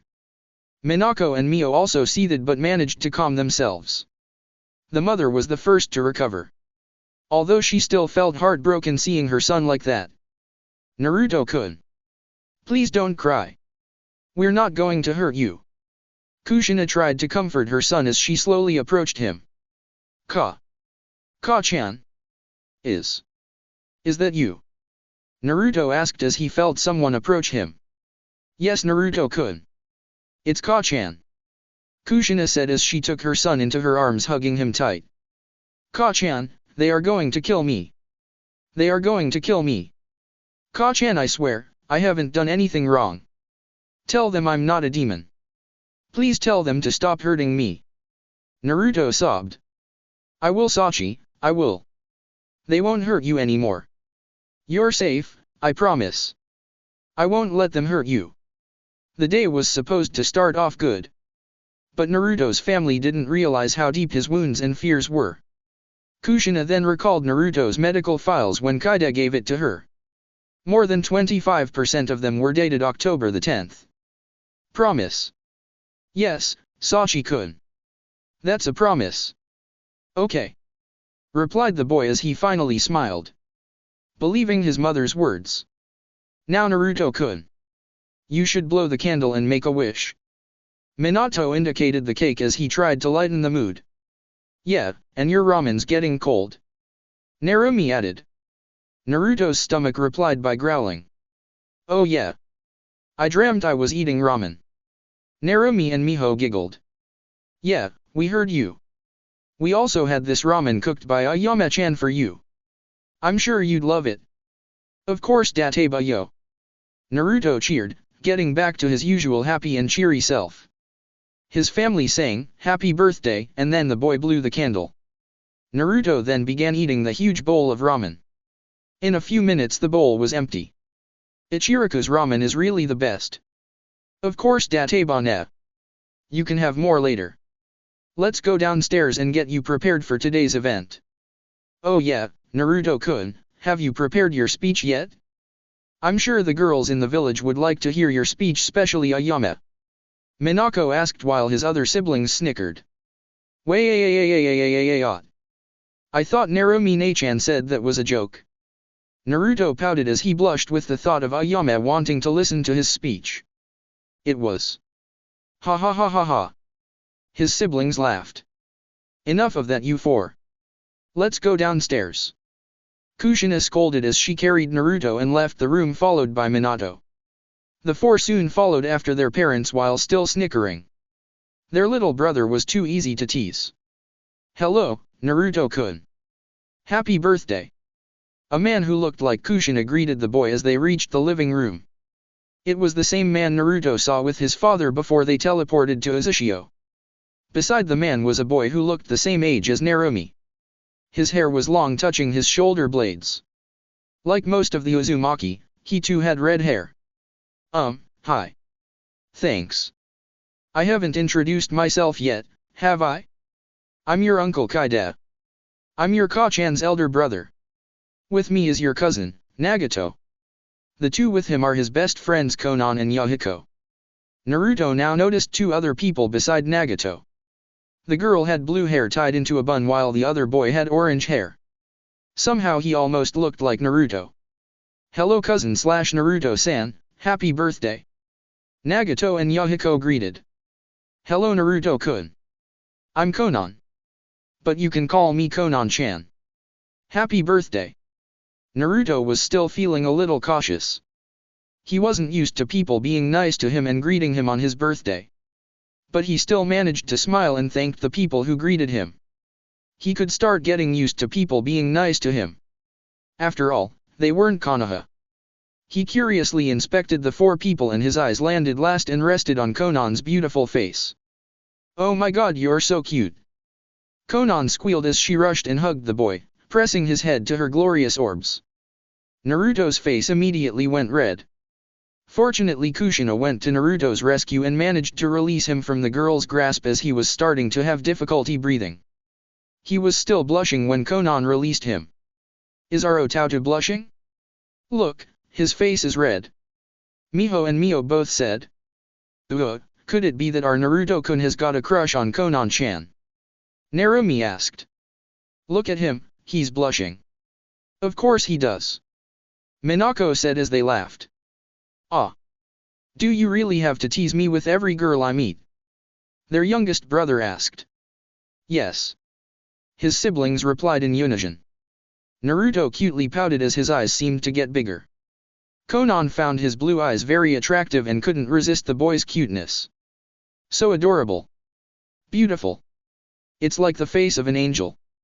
"Kami-sama, thank you for letting me meet him," Konan whispered before she fainted. All of them stared at the girl's unconscious form.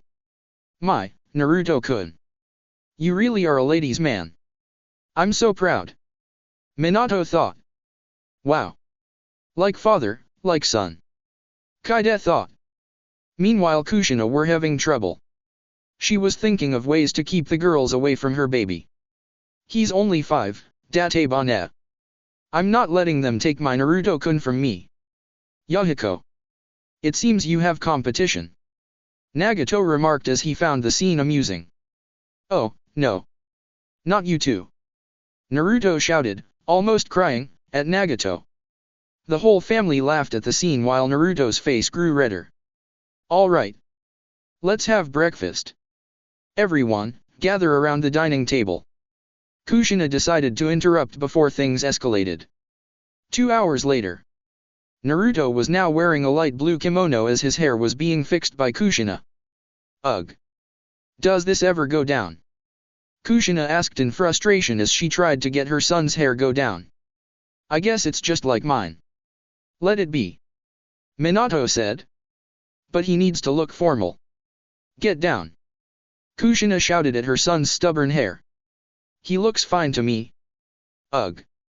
Okay, I give up." "Come on, Naruto-kun. Your uncle is waiting for you downstairs.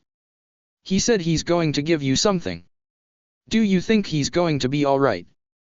Kushina whispered to her husband as they went downstairs with Naruto going first. "He will be fine," Minato replied, although he also looked unconvinced. They worried about what happened earlier. "I'll be fine, Ka-chan, To-chan. Do not worry about me," Naruto told his parents, having heard them talking about him. He gave them one of his foxy grins, making his parents smile back. Although he didn't really understand what his parents were worried about him for. Uzukage's mansion, balcony. The whole of Uzumaki were gathered at the bottom of the mansion, civilian and shinobi alike. Some were carrying banners that said "Welcome home, Happy Birthday," or "We love you, Naruto-sama." They were anxiously waiting for the Uzukage and her family, and especially, the lost Maelstrom. There were talks about different things. Some of the shinobi were wondering if they're finally revealing themselves to the world. Some of the civilians were just talking happily that Naruto came back safe. The young girls were gossiping excitedly. Those who have seen Naruto were telling their friends how cute and charming he was. The boys, on the other hand, were talking about his awesomeness. Finally, the Uzumaki Namikaze family appeared, all wearing kimonos. With them were the head of the storm, Kaide, and his son, Nagato. 4 members of the family's household were at the back, waiting for orders or to give assistance. There were also 9 top members of Storm stationed at the balcony, surrounding the family. The Uzukage stepped forward and immediately everyone became silent as they waited for her to talk. "People of Uzumaki, I thank you all for coming here and celebrating with us. My heart is filled with gratitude seeing you all concerned with our family. 4 years ago, an allied force of Iwa, Kumo, and Kiri tried to eliminate us. We found out that Konoha was also to blame for the attack. Despite our victory, we still suffered heavy losses. An unknown assailant infiltrated the mansion and took my infant son away. We were all made to believe that he was killed by incineration. For 4 years we mourned for the loss of my son. You shared my pain and my sorrow. For that I will be forever thankful to each and every one of you. The crowd cheered and felt happy hearing their Uzumaki thank them. They went silent again as their leader continued her speech. A few nights ago, I, my husband, and my 4 children had a shared dream. We saw a boy being beaten and tortured by a mob. We saw how those people hated the boy when he had done nothing wrong to deserve what they were giving him. We recognized the boy and we believed it was actually happening and decided to find him. I ordered my children and my brother to come to Konoha and look for him. My brother came back and confirmed his findings about the boy. What we saw in the dream my brother also saw in that village. He came back with documents about the boy confirming he was indeed my lost son, Naruto. Every single person here I'm sure were informed about the reports in the documents. After the meeting with the council, we have decided to let the news spread to every person living here in Uzushio. I know many of you demanded blood when you found out what Konoha did to my son. And for that, as a mother, I once again thank you. The Uzumaki bowed as the crowd murmured and returned the bow. She then continued. When my son was found, we immediately made plans to have him returned here safely. A decision was made and every shinobi volunteered for the raid that has been agreed upon. 5 raiding teams were formed and went to Konoha to fulfill the mission. The mission, Operation Lost Maelstrom, retrieve Naruto Uzumaki Namikaze and return the kindness that Konoha has given to us. Both missions were successful. My son was able to safely return and the raiding squads gave Konoha a piece of our gratitude. Konoha didn't know and still have no leads on who attacked them. They blamed the other shinobi countries who attacked our homeland 4 years ago. They believed they were the ones responsible. The crowd laughed and jeered at Konoha's stupidity. The Uzumaki raised her hand and the crowd went silent once again. I know you have been waiting to meet him ever since the news spread. I will not make you wait any longer. People of Uzushiagaku, meet the lost Maelstrom, my son, Uzumaki Namikaze Naruto. The crowd cheered as the youngest heir stepped forward and presented himself to everyone. He smiled and waved at them. They happily returned the gesture and the blonde felt overwhelmed, but happy. Naruto-sama. Welcome back. We have been waiting for your return. We hope you are doing well, Naruto-sama. Uzushiagaku loves you. Naruto felt so welcomed. He stared at the crowd as he gave them his foxy grins. He looked a bit uncomfortable and shuffled his feet but then he held out his hand and the crowd went silent for a moment. Hello. People of Uzushiagaku. I thank you for the warm welcome. I promise that I will do my best so you will all like me. I will do what I can to become a good role model as the son of the Uzumaki. Thank you. His family was of course surprised that he even managed to make a short speech. They were nonetheless proud of him. The crowd burst again into cheers and applause. Naruto-sama, you are so cool. Please sign me your autograph. Naruto-sama. Naruto-sama. Demon. Go away. Die. Cuba brat. Demons have no place here. Go back to hell. Die. Bad memories started to haunt him as he stared at the huge crowd. He remembered back in Konoha a huge crowd always gathered against him and did unspeakable things to him. He unconsciously made a step back while clutching his head. The crowd were confused as they watched the boy's face turn into a scared look from a happy look. Their Naruto-sama was now cowering in fear. They didn't understand why. No. Please, don't hurt me. I'm not a demon. Why can't you see that? Go away. The young heir screamed as he curled into a ball shaking and crying. Oh my. My baby. Kushina said as a tear fell down to her cheek. She immediately recovered and nodded to her other children. Narumi and Minako carefully approached their little brother and guided him back inside the mansion. No. Please. Don't hurt me. I haven't done anything wrong. The boy sobbed as he felt a warm presence. Narumi hugged her little brother and carried him away back to the mansion, closely followed by Minako and the twins. The Uzumaki also ordered her household to assist her children. The crowd watched them sadly as Naruto was taken back inside the mansion. They now realized what happened to the boy. The crowd began murmuring to themselves and watched as their Uzukage stepped forward and faced them once again. Uzukage-sama. Uzukage-sama. Is this the work of Konoha? How could they do this to someone so innocent? Konoha must pay for their crimes. Konoha must burn. Let all those who have done him wrong experience the same pain they gave to Naruto-sama. Yeah. Blood for blood. An eye for an eye. Fuck you Konoha. Blood. Blood. The Uzukage's mind was racing. The people demanded blood. She too wanted revenge for her son and for Uzushiagakuer. But no, they were still hidden and needed to become stronger. She wanted her son to get strong first before they exact their vengeance on Konoha. Her father, the previous Uzukage, still had plans that needed to be done. She must do those first before they decide to re-emerge back to the world. She made a resolve and ordered the crowd to become silent. My brethren, I understand your desire for blood. As a mother I wanted nothing but pain for those responsible for my son's misfortunes. But no, as your leader, I must keep a straight and clear mind. We will go to war, yes. But not yet. All eyes were on her now. Uzushiagakuer still remains hidden.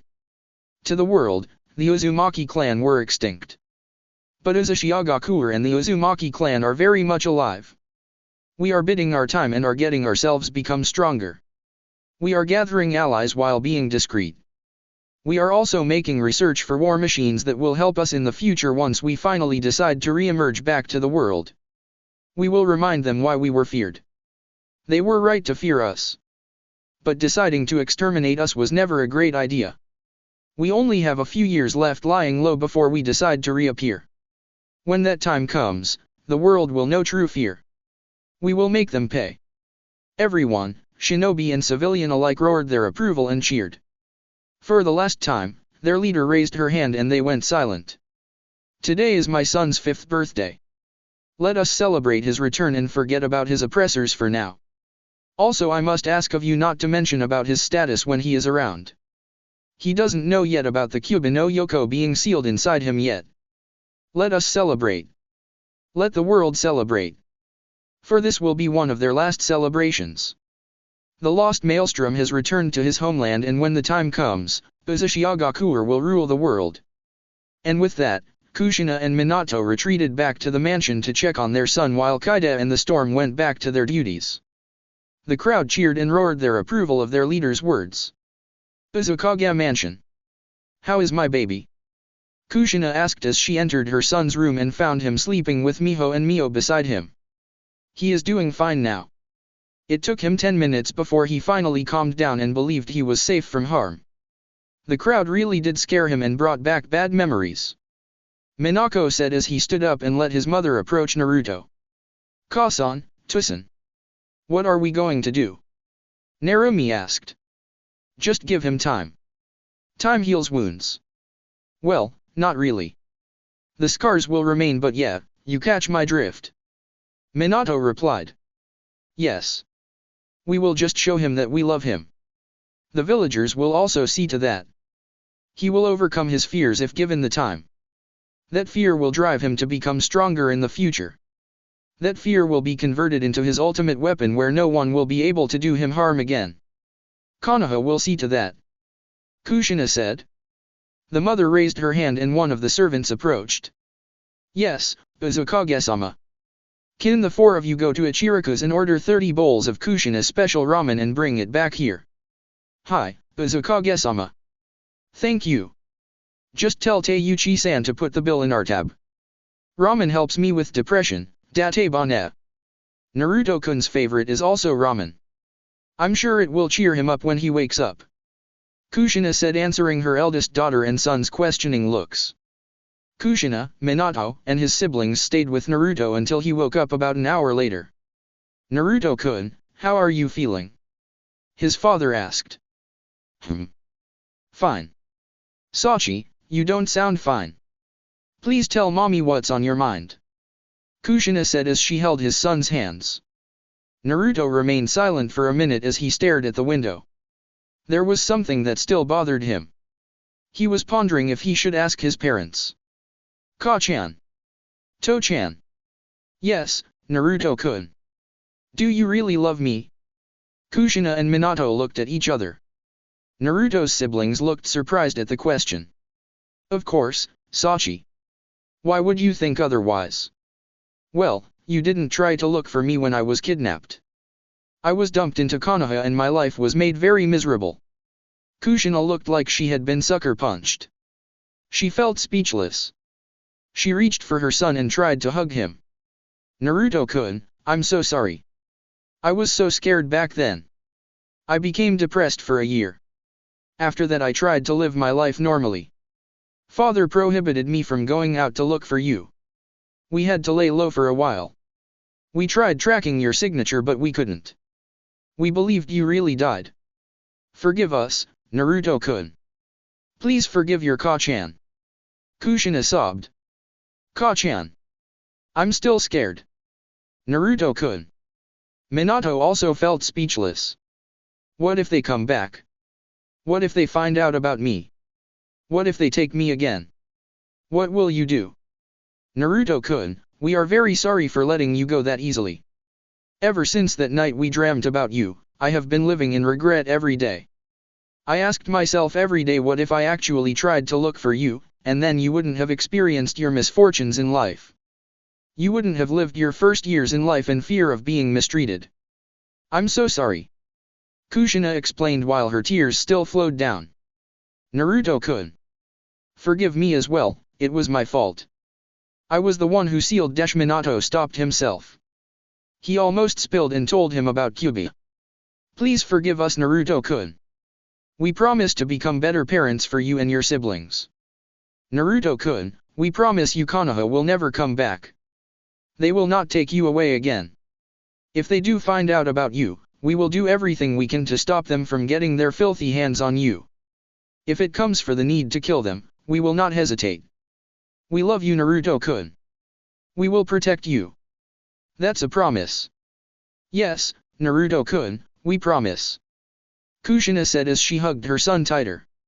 They remained silent for about 5 minutes just hugging each other before Naruto finally smiled. Ka-chan, To-chan. Yes Naruto-kun. I want to become a ninja. I want to become strong. If Konoha comes for me, I will be able to defend myself. I also want to become strong to able to protect Uzumaki from her enemies. Can you enroll me to the academy? His family smiled at his proclamation. Of course, Naruto-kun. We want you to become strong. We'll let you join the academy if that's what you wish. Kushina said as she released her son and put her hands on his cheeks. Naruto cheered. May I have the ramen? His parents chuckled as Minato nodded and gave him a bowl. Naruto's problem was finally solved in the morning. He continued celebrating his birthday and went outside to greet and thank the villagers. He spent his afternoon roaming the village. He received many gifts from the villagers. He got new clothes, new books, and ninja toys. Some of the shinobi gave him a set of real kunai and shuriken. He received books from the bookstore owner, Nana. Naruto received 25 eat-all-you-can ramen for free coupons, 590% off ramen coupons from Teiuchi, and a kiss from Ayame which left him dazed for about an hour. Nagato and his two best friends, Yahiko and Konan, gave him a black robe with red clouds designed on it, a pair of katanas, and another kiss from Konan that made the boy become dazed for another hour. His uncle Kaide gave him a tanto. His siblings gave him a set of standard Uzushio shinobi clothing and weapons while his parents gave him books about fuinjutsu and ninjutsu. His family received a dinner invitation from the owner of the most expensive restaurant in Uzushio. His 5th was his greatest birthday ever. The next day, Uzumaki council meeting. Uzukage-sama. We're almost finished conducting research and experimenting for our machineries. In 2 years' time, we will be producing our first battle tanks, airships, warships, and submarines. Also in 6 months our first batch of light and heavy artillery will be ready for testing. A man wearing white robes reported. He was one of Uzushio's best scientists. They were working on advanced machineries that will be of great use in the future. If our first batch of machines proves to be a success, we will need to ally with the Land of Metal to be able to produce more of these war machines. If we're to look for allies, the Land of Metal can be very helpful to us in trade and additional military power. The council was glad to hear of the research team's progress. They also approved the idea of Uzushio allying with the Land of Metal. That's a great proposition. I'll begin working to get in touch with the Land of Metal's daimyo and kage discreetly. Is there anything else? Yes, Uzukage-sama. We were also thinking of a megakur. Oh yeah, hold it. The Uzukage said as she snapped her finger, calling a storm. Please find Nagato, Yahiko, and Konan and tell them to proceed here immediately. Hi. The storm said as he vanished in a swirl of water. 10 minutes later. Uzukage-sama. What is it? Nagato asked as he entered the meeting room with Yahiko and Konan. We were talking about which countries to get to ally with us and a megakur was mentioned. The Uzukage replied as she nodded to the council and resumed their meeting. As you can see, Rain Country served as a battleground during the war. The country was naturally destroyed and became a poor country. They are now being led in tyranny by a clan known to produce poison from their bodies. The leader was known as Hanzo of the Salamander, head of the Hattori clan. He was also the person who fought the 3 legendary Sunin and was the one who gave them their titles. Ame no Kuni serves as a buffer zone for Konoha and the other elemental nations. If we can negotiate an ally with them, we will have a vantage point when the time comes and we will have a shorter route when we invade the other elemental countries. I can see your point. But there will be no negotiations. My sources tell me that Hanzo is a good friend of Danzo who is from Konoha. We are going to have to eliminate them before we occupy and rule Ame. Said by another council member. But how are we going to do that? Uzukage-sama said we cannot attack other countries yet and remain hidden. Asked by another one. I've seen to that matter already. Kushina said. What are you planning, Uzukage-sama? The Akatsuki. She smiled as Nagato, Yahiko, and Konan's eyes widened in surprise. What? Akatsuki what? What do you mean? The council asked. Kushina nodded to her nephew and his 2 companions as they stepped forward. Akatsuki is what we call our group. Yahiko said. Like everyone else, it is our desire to achieve peace. Konan continued. In order to achieve true peace, the world must know and feel pain. Nagato finished. You see, the reason why I called them here is because of a megakur. They will be our means of having Ame no Kuni added to our land expansion and military might. Nagato, Yahiko, and Konan. I will be sending you 3 on a long-term mission. You will infiltrate Ame and pose as members of that place. You will have no trouble convincing people since Konan and Yahiko were originally from there. I believe there's a resistance in there. Find the rebels and use Akatsuki to invite them to your cause. Gather as much members and followers you can. When you are ready, overthrow the leaders and claim the country. Eliminate all loyal followers of them. We will send you 4 Uzushiagaku shinobi as reinforcements every 2 weeks once you find the rebels and convince them to join your cause. I have strong faith in you 3. Prepare to leave in a week. Thank you for trusting us, Uzukage-sama. We will not fail you and we will make sure to fulfill our mission. I know you will. The Uzukage replied as the 3 left the room. All right. A megakur will be taken care of. Anything else? Hi, 2 years ago, there had been an uprising in Yuki no Kuni. Yuki's former daimyo, Sosetsu Kazuhana was murdered by his own brother, Doto Kazuhana. Doto hired a group of mercenary shinobi and took over the place. Sosetsu's daughter, Koyuki, managed to escape along with the hexagonal crystal, which they believed was the key to Yuki no Kuni's hidden treasure. Our sources managed to unveil what treasure it was. The treasure was actually a heat generator for the whole country which will melt the snow and turn the weather into spring. Like Ame no Kuni, Yuki no Kuni is under control of a tyrant. Doto and his little group of mercenaries wear what they called chakra armor. These suits enhance their jutsus tenfold and also make them immune to jutsus. Whenever hit by a jutsu, the armor will absorb it and convert it to chakra for the wearer to use. The wearers will also never experience chakra exhaustion since the armors drastically reduce the chakra required for a jutsu. A few weeks ago, we have managed to acquire one of the armor's newest models and have it looked in our laboratories to further study about it and find its weaknesses. For now we are still looking for the princess, Koyuki. But we still have no leads. One of them reported. Very good. I want a team sent to Snow Country and have them find Sosetsu Kazahan as loyal followers. The team will stay there with them until we find Princess Koyuki and help her retake the country. Uzukage-sama. What of Tsunagakur? I have sent them a letter 2 days ago. By yesterday the Kazekage should have received it. Hopefully we'll have his answer within the next week. I've sent them the letter and the other necessary documents to further convince them to ally with us. Uzushiagaku's council recently discovered more news regarding Konoha's treacherous plans. They found out about their plans against Tsunagakur. They were planning to do almost the same thing they have done with their former ally, Uzushio, whom they betrayed and left. The plan was to ally with Suna first and gain their trust. Once the alliance is made, they will find and spill the village's military secrets and weaknesses to the other elemental countries, allowing Suna to be attacked easily.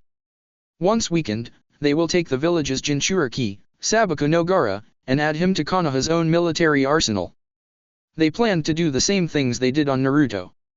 Beating, torturing, and slowly brainwashing the young Jinchuriki to make them loyal to their village. Ugh. I can't believe Konoha's stooping so low and playing dirty. One council member remarked. Oh, how the mighty have fallen. Another one said. They will reap what they sow. The Uzukage said. What about Takigakur? I'm afraid Takigakur's being taken out from the list of possible allies. We have found out what they were doing to their Jinchuriki. They followed Konoha's example. Takigakur also hate their Jinchuriki. We can't ally to those who treat their own like trash. They will fall like Konoha. Kushina said coldly. There is also this history with one of their rogue shinobis. A man named Kakuza was sent to assassinate Konoha's Shodaime Hokage but failed greatly. Unable to defeat the Mokuton, he returned to Taki and reported his failed mission. What happened next was completely outrageous. They punished the man. He was sent to jail and was tortured every day for 3 months before he was released and was tasked again to assassinate the same person whom he had been tasked to kill, Hashirama Senju. Naturally, the man was angry at his village for the treatment he received.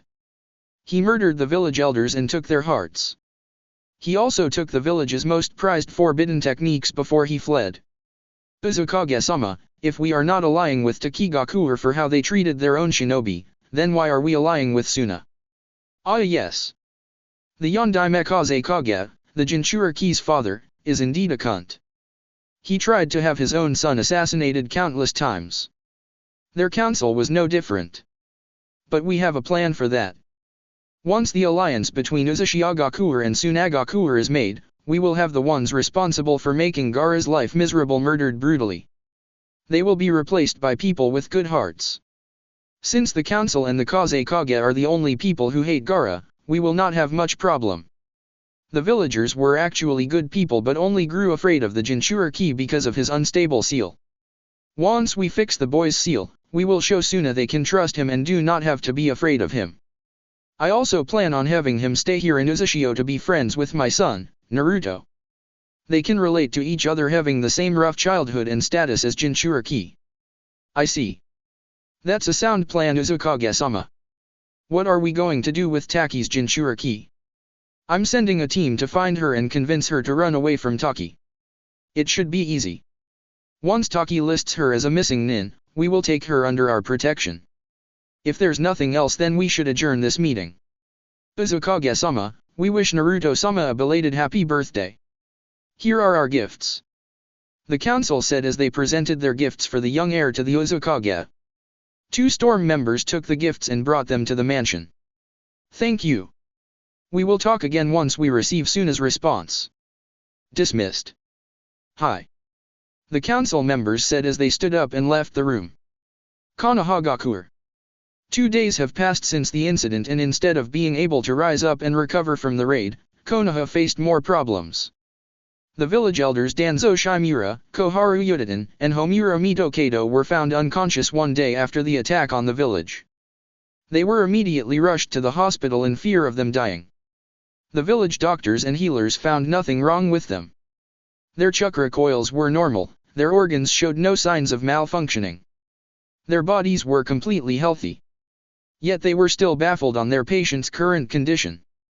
Teams were sent to investigate the elders' houses and they were able to find residuals of very, very strong and potent dose of sleeping pills all over their drinks and food. The investigating teams gathered the residues to be studied in the hospital but later found out that the medicine slowly vanishes into nothingness, leaving no trace, when exposed to air. They were able to realize this when there was nothing left to study. This left them very frustrated and was forced to just wait for the elders to wake up since they found their bodies and brains perfectly healthy. They concluded they were simply put into a coma. The whole village, on the other hand, was put into a very shitty situation. The place stank of human waste. Every single person in the village had been diagnosed with a very strong and unique kind of diarrhea. The comfort rooms were always full of the infected and had very long lines. Those who were unfortunate enough, which was many, had no choice but to release their bowels on the road, the park, or wherever place they were. The doctors, through their own experiences, were able to determine the disease. The person infected will experience the same symptoms of diarrhea. What made it different from the normal diarrhea was that the body of the person infected will automatically replenish their lost waters and will keep them from becoming dehydrated. But because of the body being forced to replenish lost waters, the infected person becomes very weak. Though infected by the disease, teams were formed to investigate the cause of the pandemic and found out that the village's water tanks were mixed with many amounts of laxatives. They had no choice but to gather water outside the village and left traces of human waste along the roads. Because of the raid, a few mission and contract givers became hesitant to hire Konoha. This caused the village to have a lower source of income. The mission givers and contractors drastically decreased when they found out about the whole village infected with a strong and unique kind of diarrhea. Merchants and traders also avoided the village in fears of getting infected.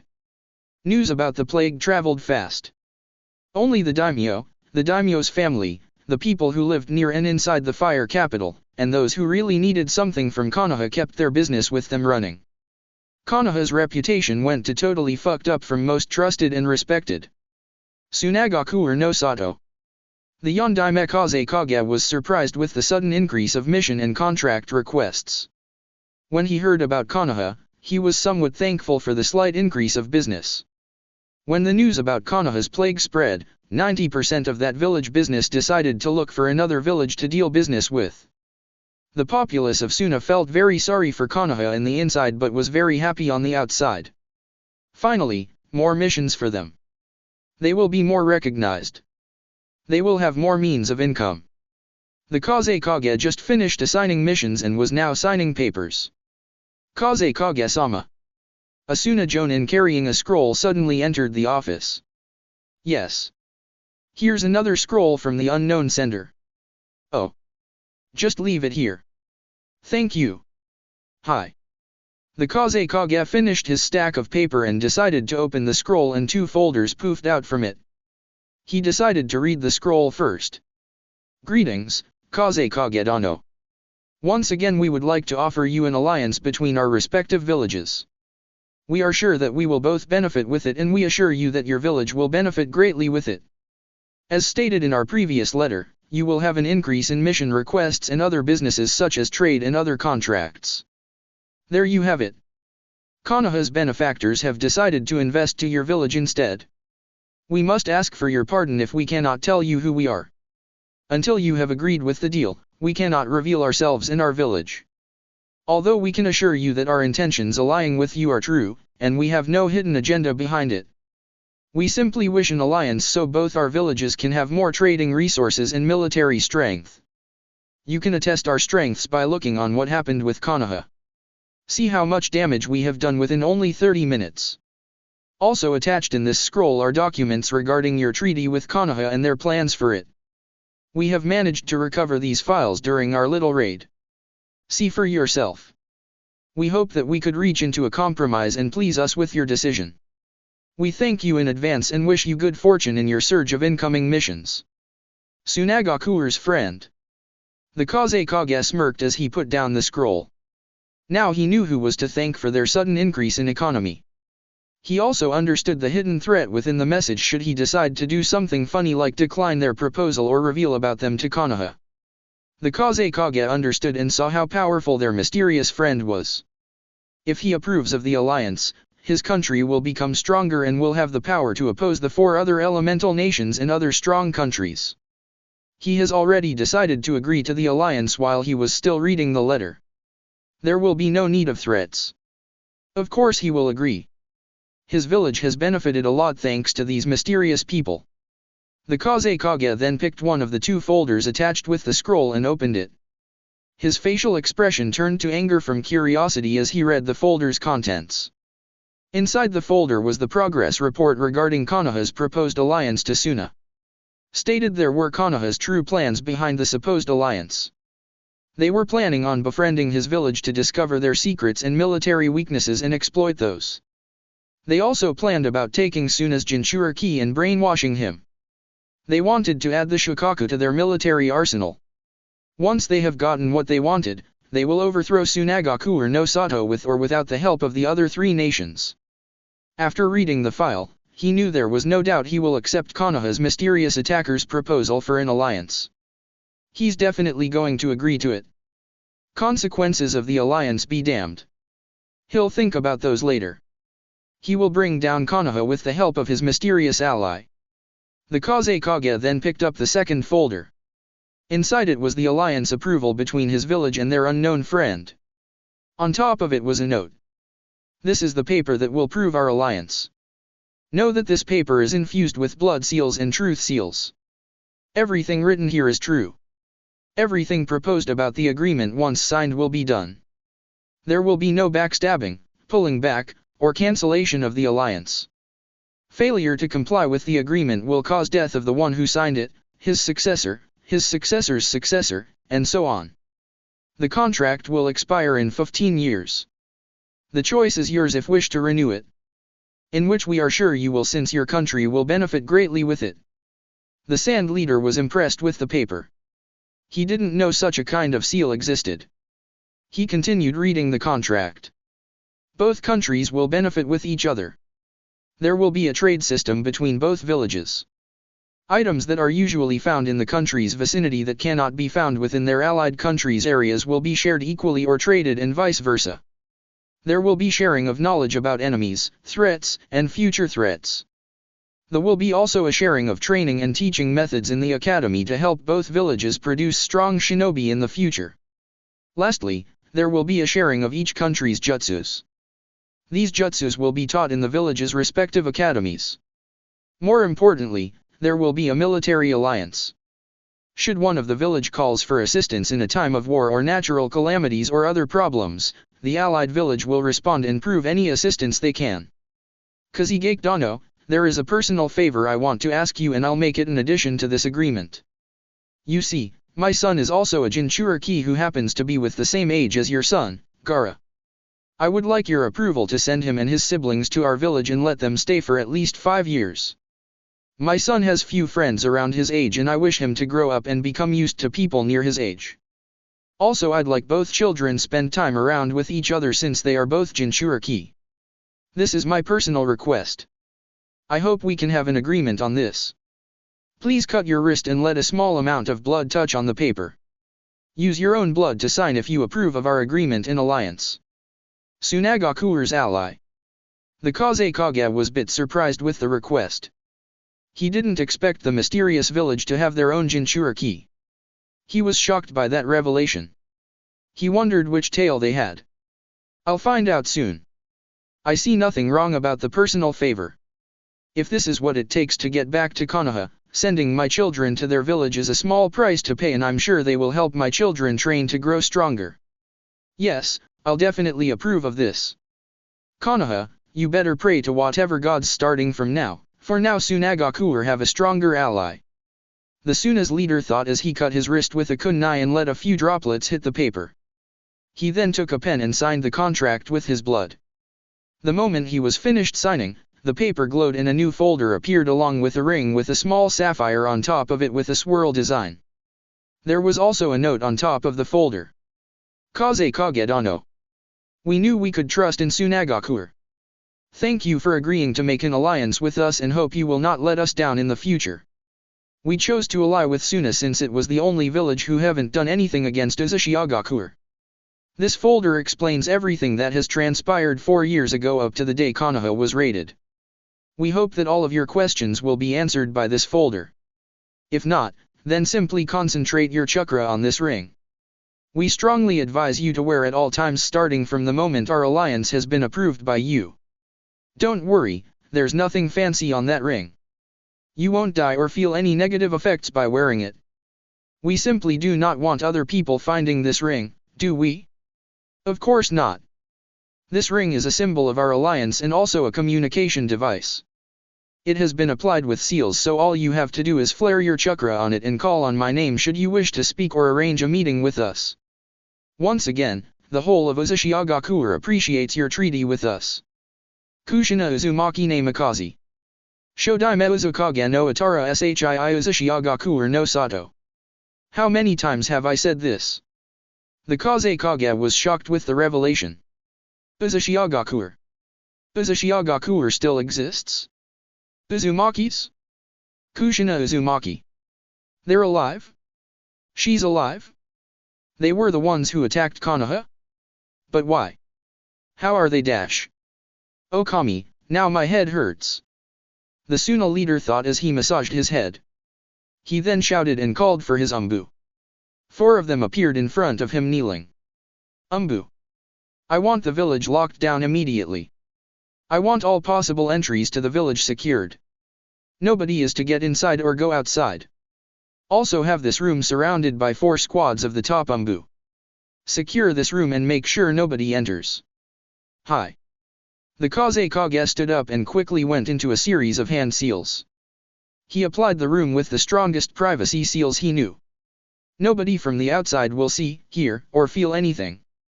He went back to his seat and began reading the contents of the folder. It took him almost 2 hours since he had to read the contents of the folder 3 times, as if memorizing it. All questions that had been lingering on his head were answered thanks to the information he read from the folder.